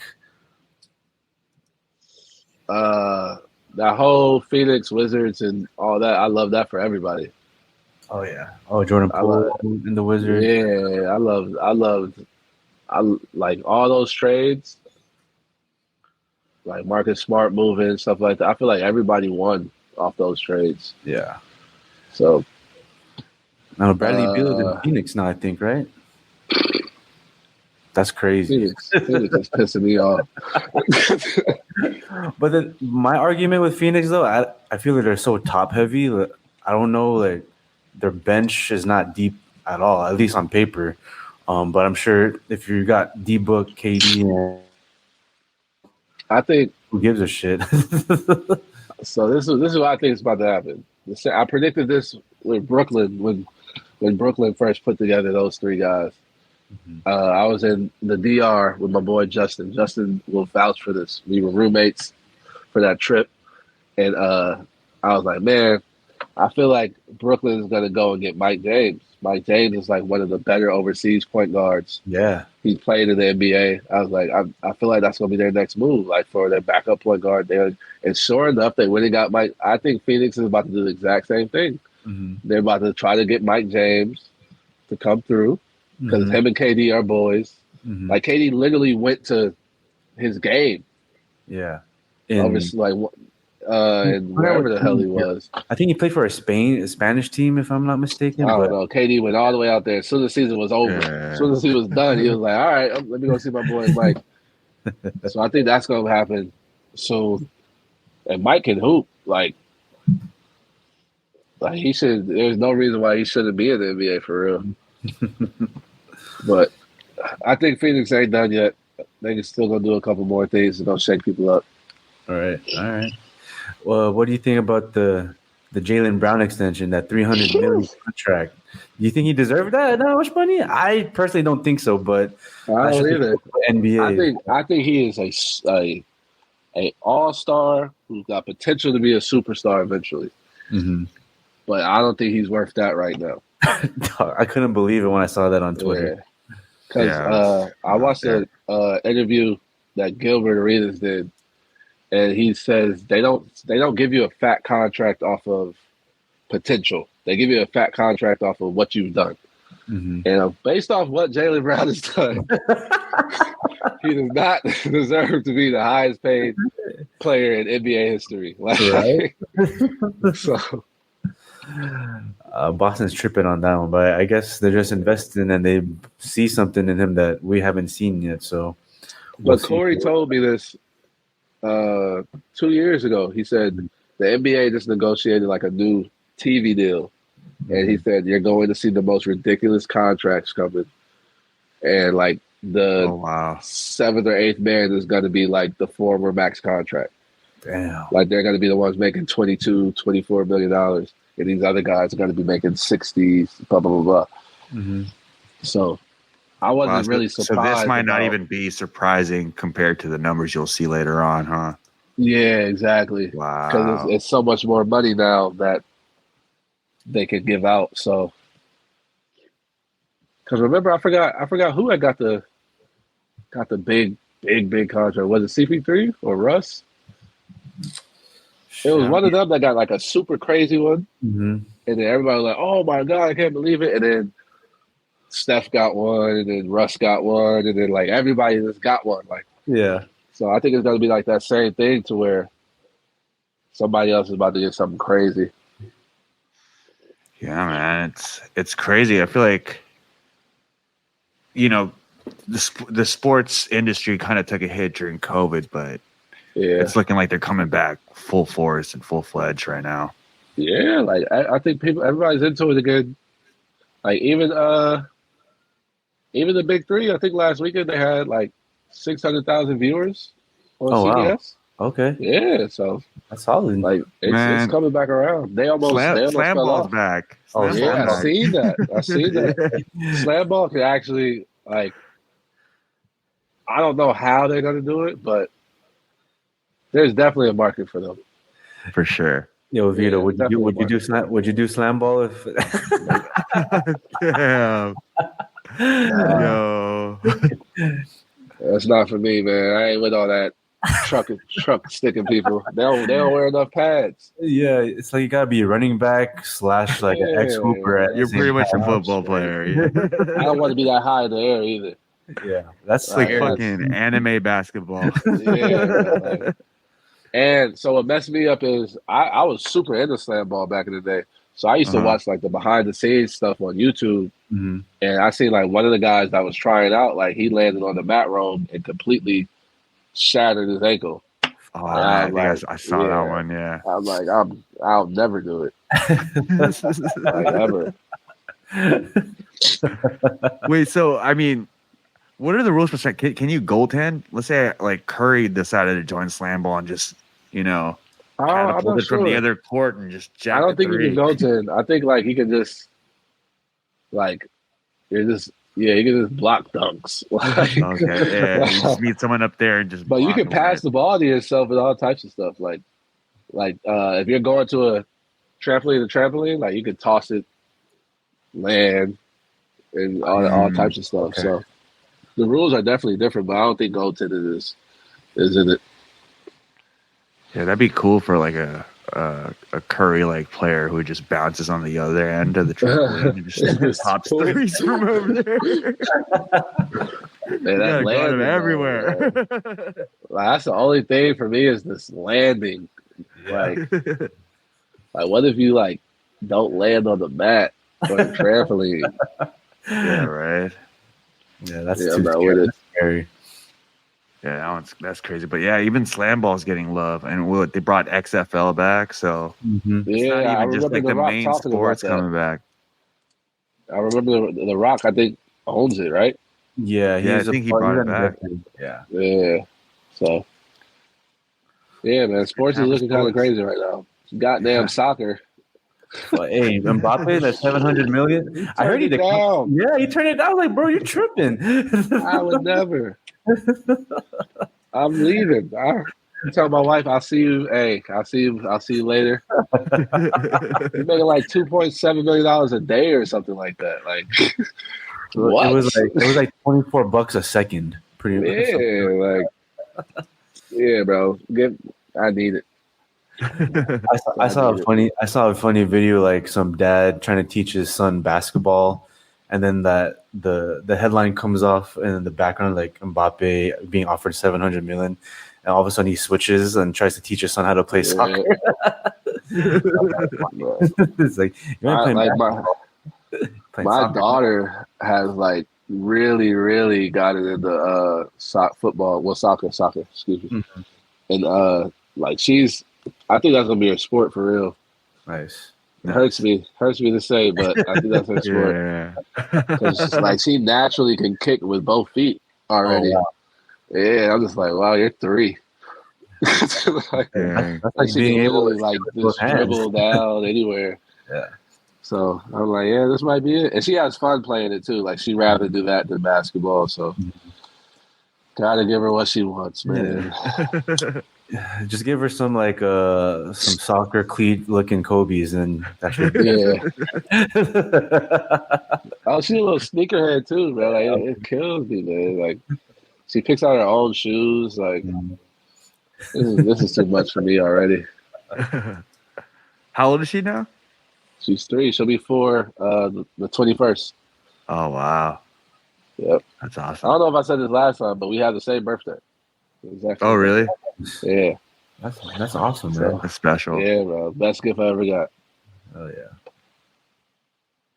Yeah, I feel like, I don't know, for me, I feel like obviously every man wants a son, but there's nothing like, having the daughter, right? So, man, like, so at the beginning, I wanted a son, Uh-huh. but I've been surrounded by girls my whole life. Like, I have 4 sisters, and 3 of them are younger than me. So, Uh-huh. like, so I wanted a daughter. My dad for sure wanted a daughter. I mean, a son. I wanted a son originally. My dad for sure wanted a son originally because my dad's name's Victor. I'm Victor, so it would have been another Victor. Uh-huh. And then just like for namesake purposes, because my dad, I'm the only son. So if I don't have a son, the name dies. Basically. Yeah. So Same boat, brother. yeah. So I don't know if I'm gonna try for it. I think I will just for my dad, but You can't pick though. exactly. Yeah, right. But like I prefer having a daughter, to be honest. Like that's why like and then I just know I keep telling everybody this. It sounds bad, but I just know my daughter is going to be my favorite. I'm gonna have a favorite kid. Like she's born on my birthday, bro. Like, Yeah, that's hard and like to yeah, and hard we to like compete really with that. locked in. Like that's my dog. She don't want me going nowhere without her. Mhm. Like It's so, dope. When she when it's she gonna be when tough. she when she watches your games, does she have like a full grasp of what's going on, or does A she? little bit. Okay. Yeah, a little bit. Like she knows when to cheer. Like when we make a basket, she knows that that's a good Cool. thing. Yeah, but she's super into it. Like she got her pom poms. Okay. She wants to wear. If we're going to a game, she wants to wear my shirt that has like my like action pictures of me playing basketball on it. Like she's then she's into it. Nice. She keep falling asleep though. Like once the fourth quarter comes, she knocks out every time. Because at least the games start at 9, so That's crazy. the games are super late. Yeah.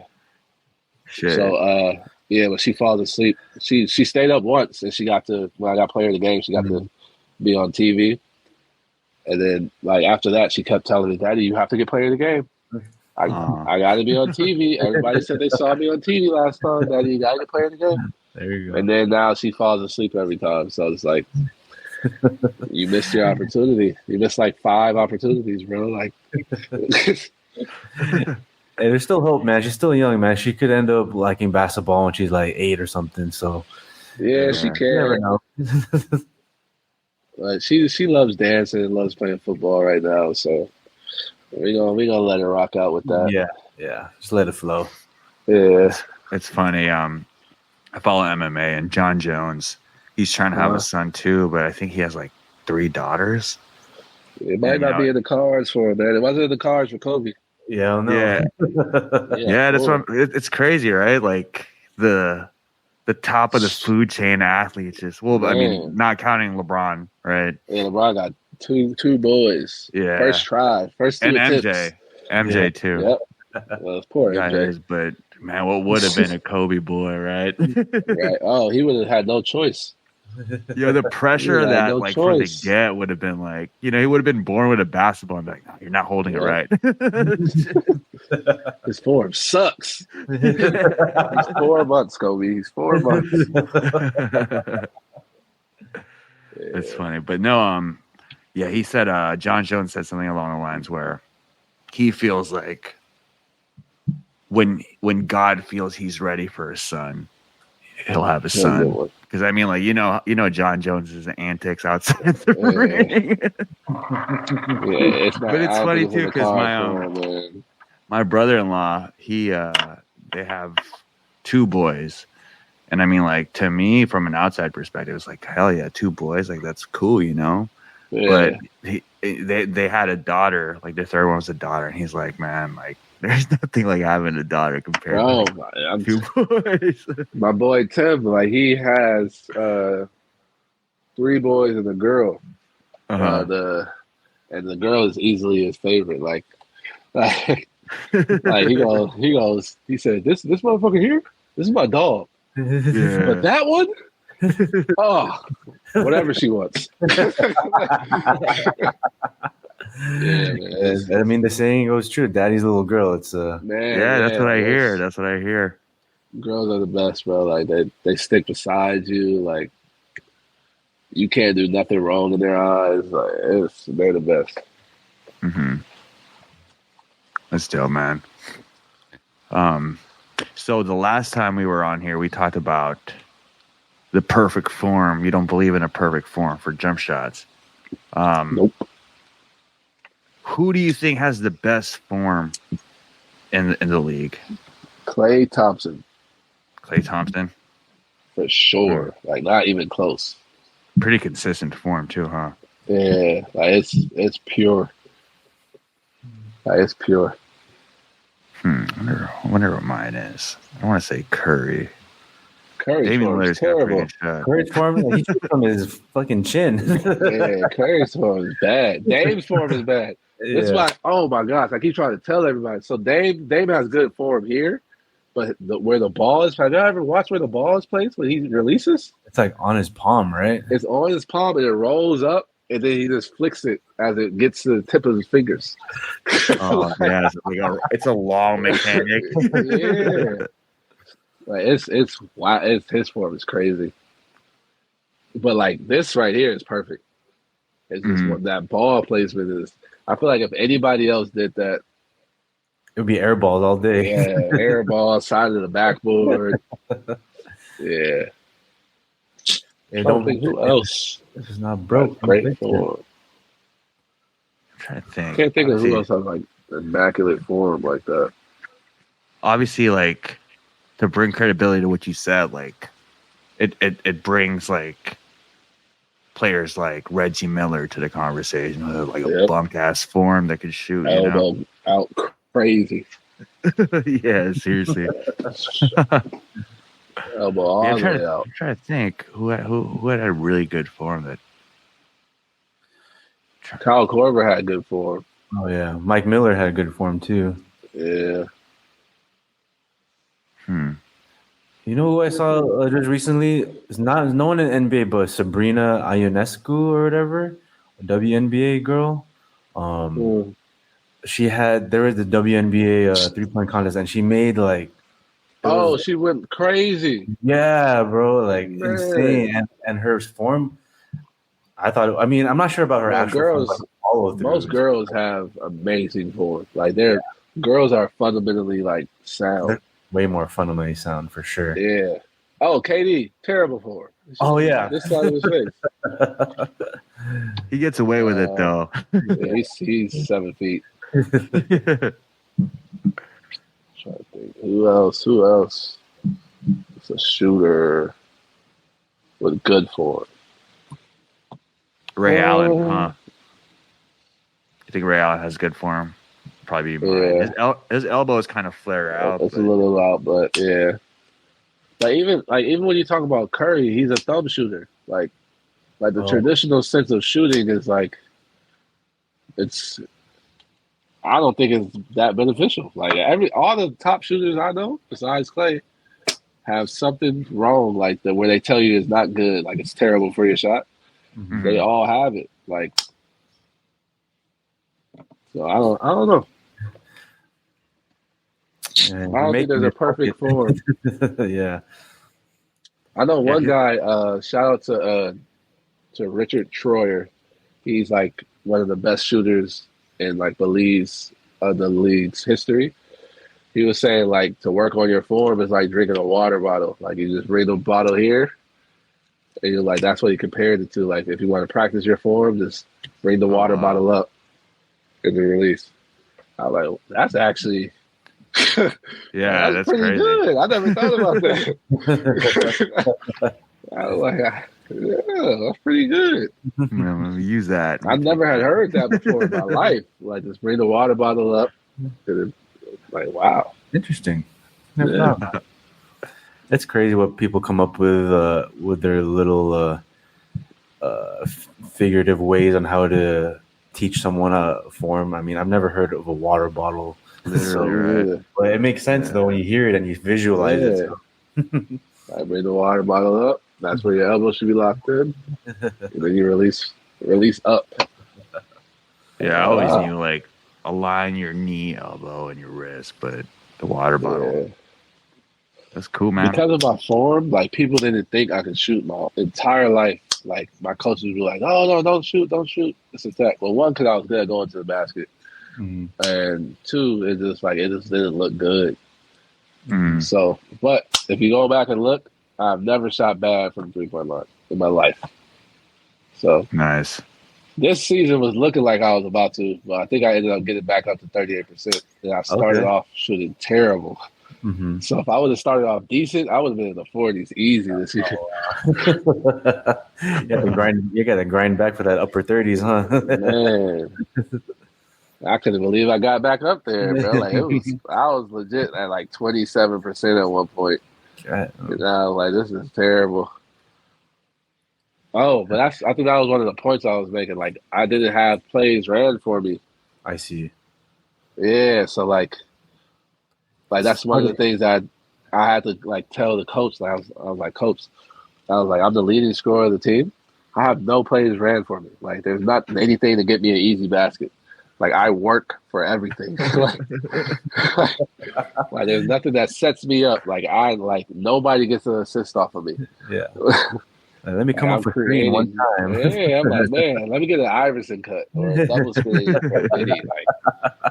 Like run the elevator play for you, dog. Yeah, like, Just get the ISO. That's it. and then he would like name plays to where like he said our 4B, but I'm like, no, like I'm an option in that play. Like like I'm not like the option, like where we're trying to get it to Vic. Everybody knows that. Nah, it's like more so like of a motion type thing where everybody becomes an option at some point. So, and he finally at the end of the season, like it clicked to him what I was saying. Like he never understood it. Like I'm like, bro, like I just want like a play to where I could score without taking a dribble. Yeah. Like I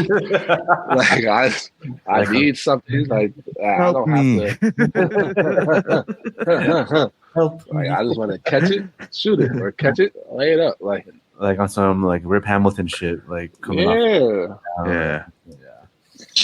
He never got it. Like I had to.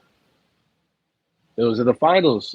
We had a playoff game, and this was like I realized like when I'm petty about something, it works out way better than like me just approaching it. So I scored like the first 3 baskets, right? We're scrimmaging. I scored like the first 3 baskets. Next quarter comes. No. First quarter, I scored. I probably had like 4 points in that first quarter. Second quarter comes in the scrimmage. I scored the first 3 baskets. And then on a rebound, I'm purposely not pushing the ball. I'm giving it to the point guard. If I get a steal, I'm purposely not trying to push off the steal. I'm giving it to the point guard.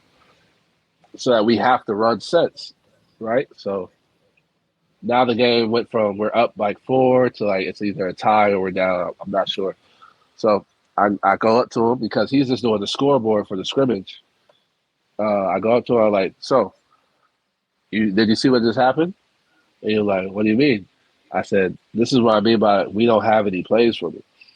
Like, I purposely did not push the ball anytime I got a rebound or a steal.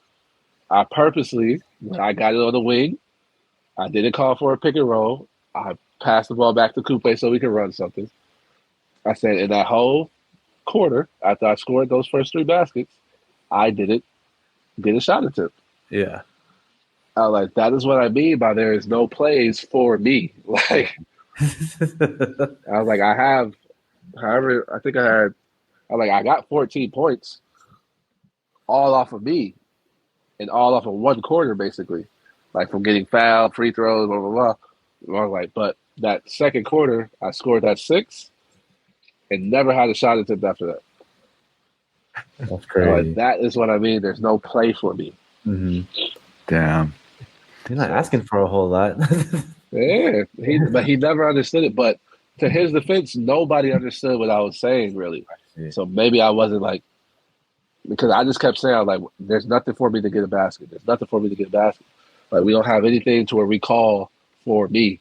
And then they kept being like, oh, well, we got D-Flow. Oh, we got, you're the second option in, what was the play called? And Drew, we have 4, blah, blah, blah. I'm like, yeah, I am the option in those plays. And the option I am, we don't even ever get there. Yeah. So, like we don't even ever get to that option. So, like, it's like, what are you talking about? But I've been like, he got it the last 2 games. He understood it. And sure enough, that was my 31-point game. And then that was the game where I flirted with the triple-double. Okay. So all works out at the end some way, somehow. Yeah, when it clicked, it was at the right time, man. Yeah. So what a roller coaster ride this season. Jeez, like talking to you now and like unpacking all of it, like it sounds like it, but it it was fun, bro. Like it sounds like it was a roller coaster, but like it's easy. Like I don't know. It's talking about winning. It's not really any details that go into it. Like, so it's just like we executed, we got it done. But like the bad times is easier to talk about because it didn't happen as often.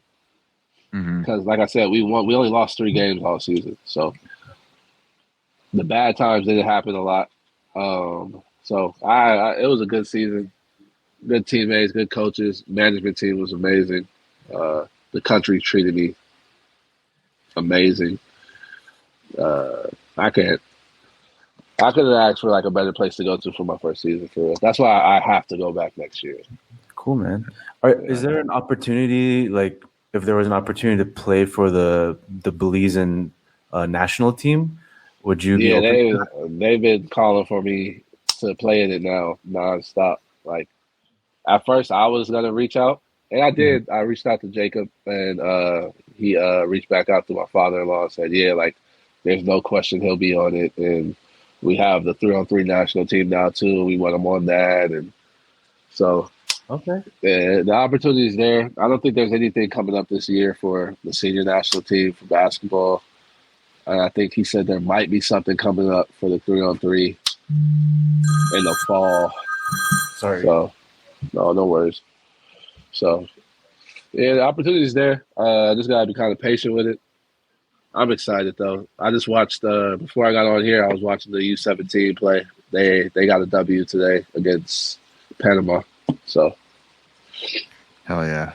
Yeah, well, you don't start until, what, you said January, right? Yeah, until January. I probably won't touch the basketball. Well, I got camps in the morning, but I probably won't actually touch a basketball workout till like middle of August. That's dope. Yeah. Man.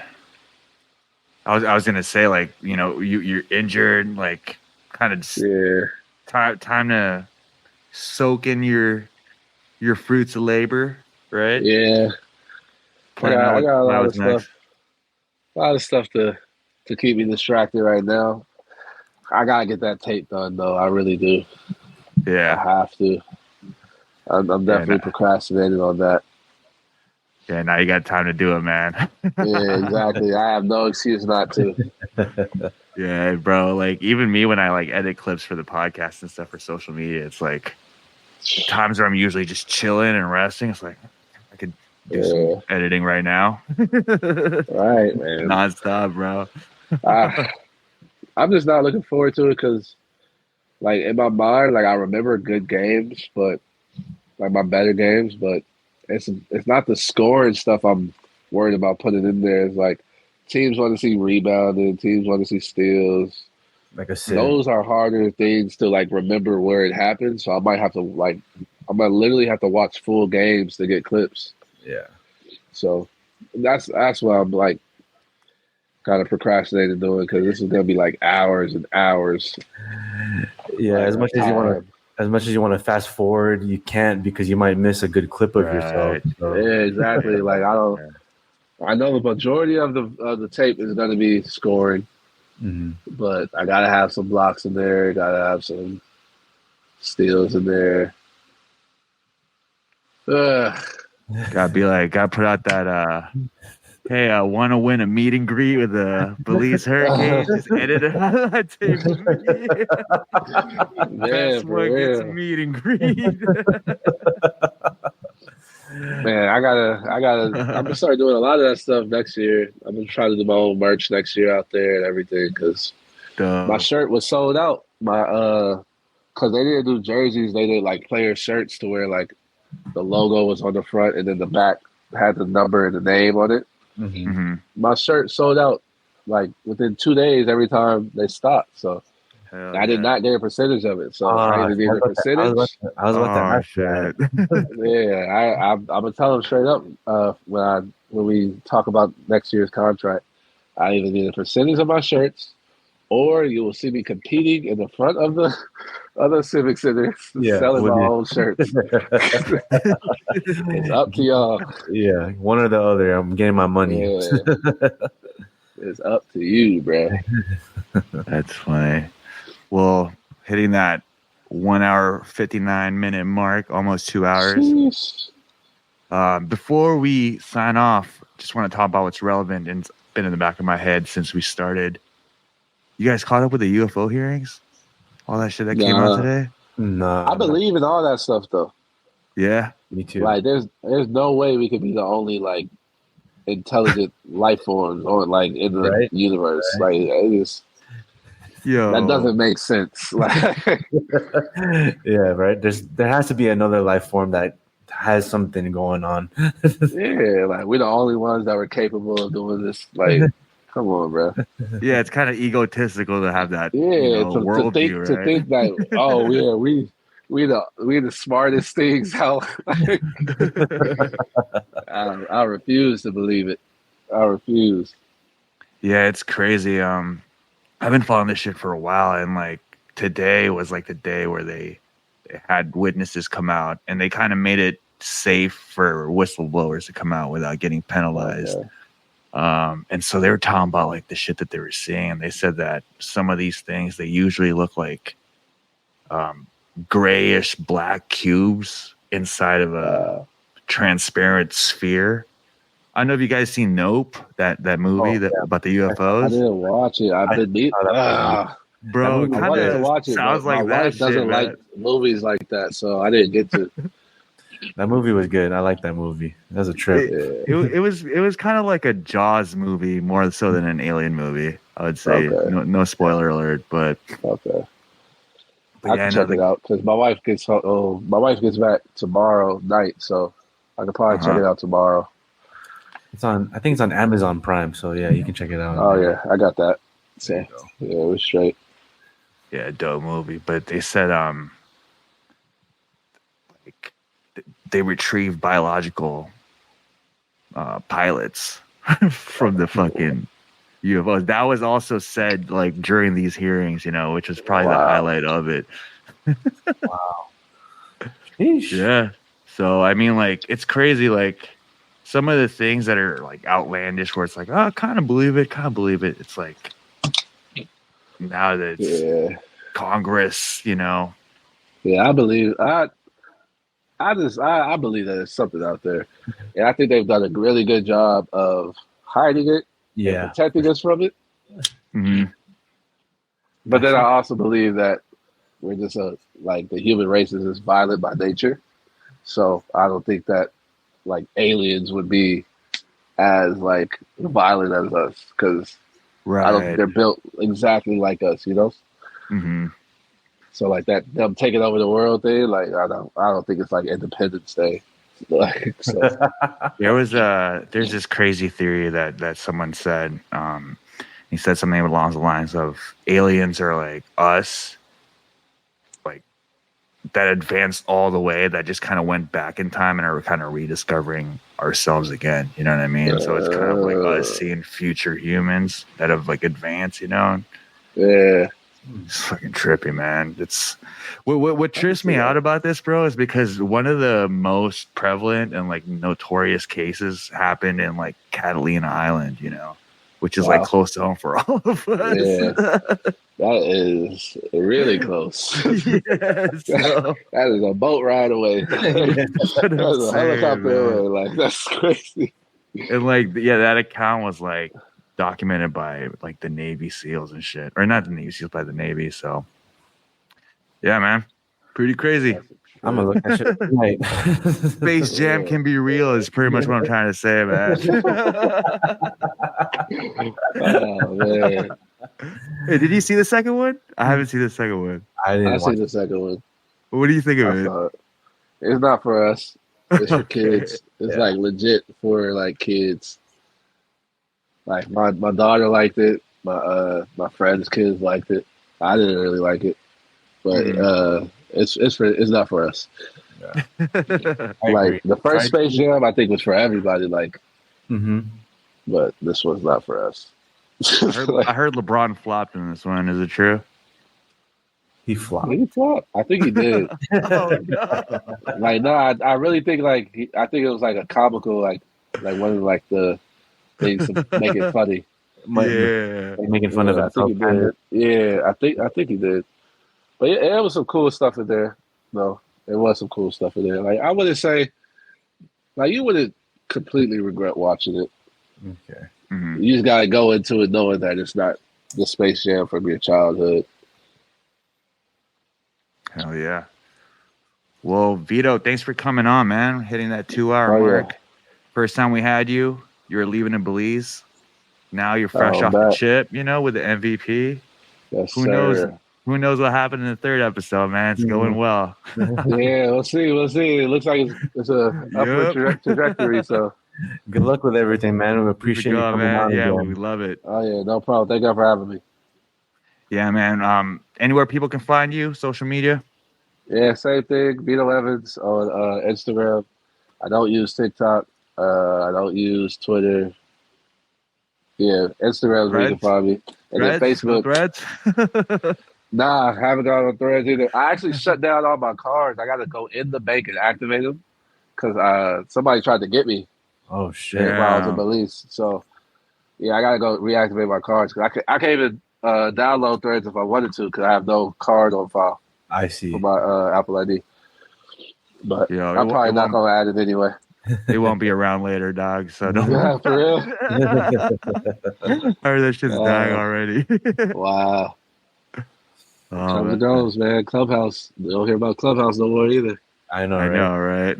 Yeah, so. That's hilarious.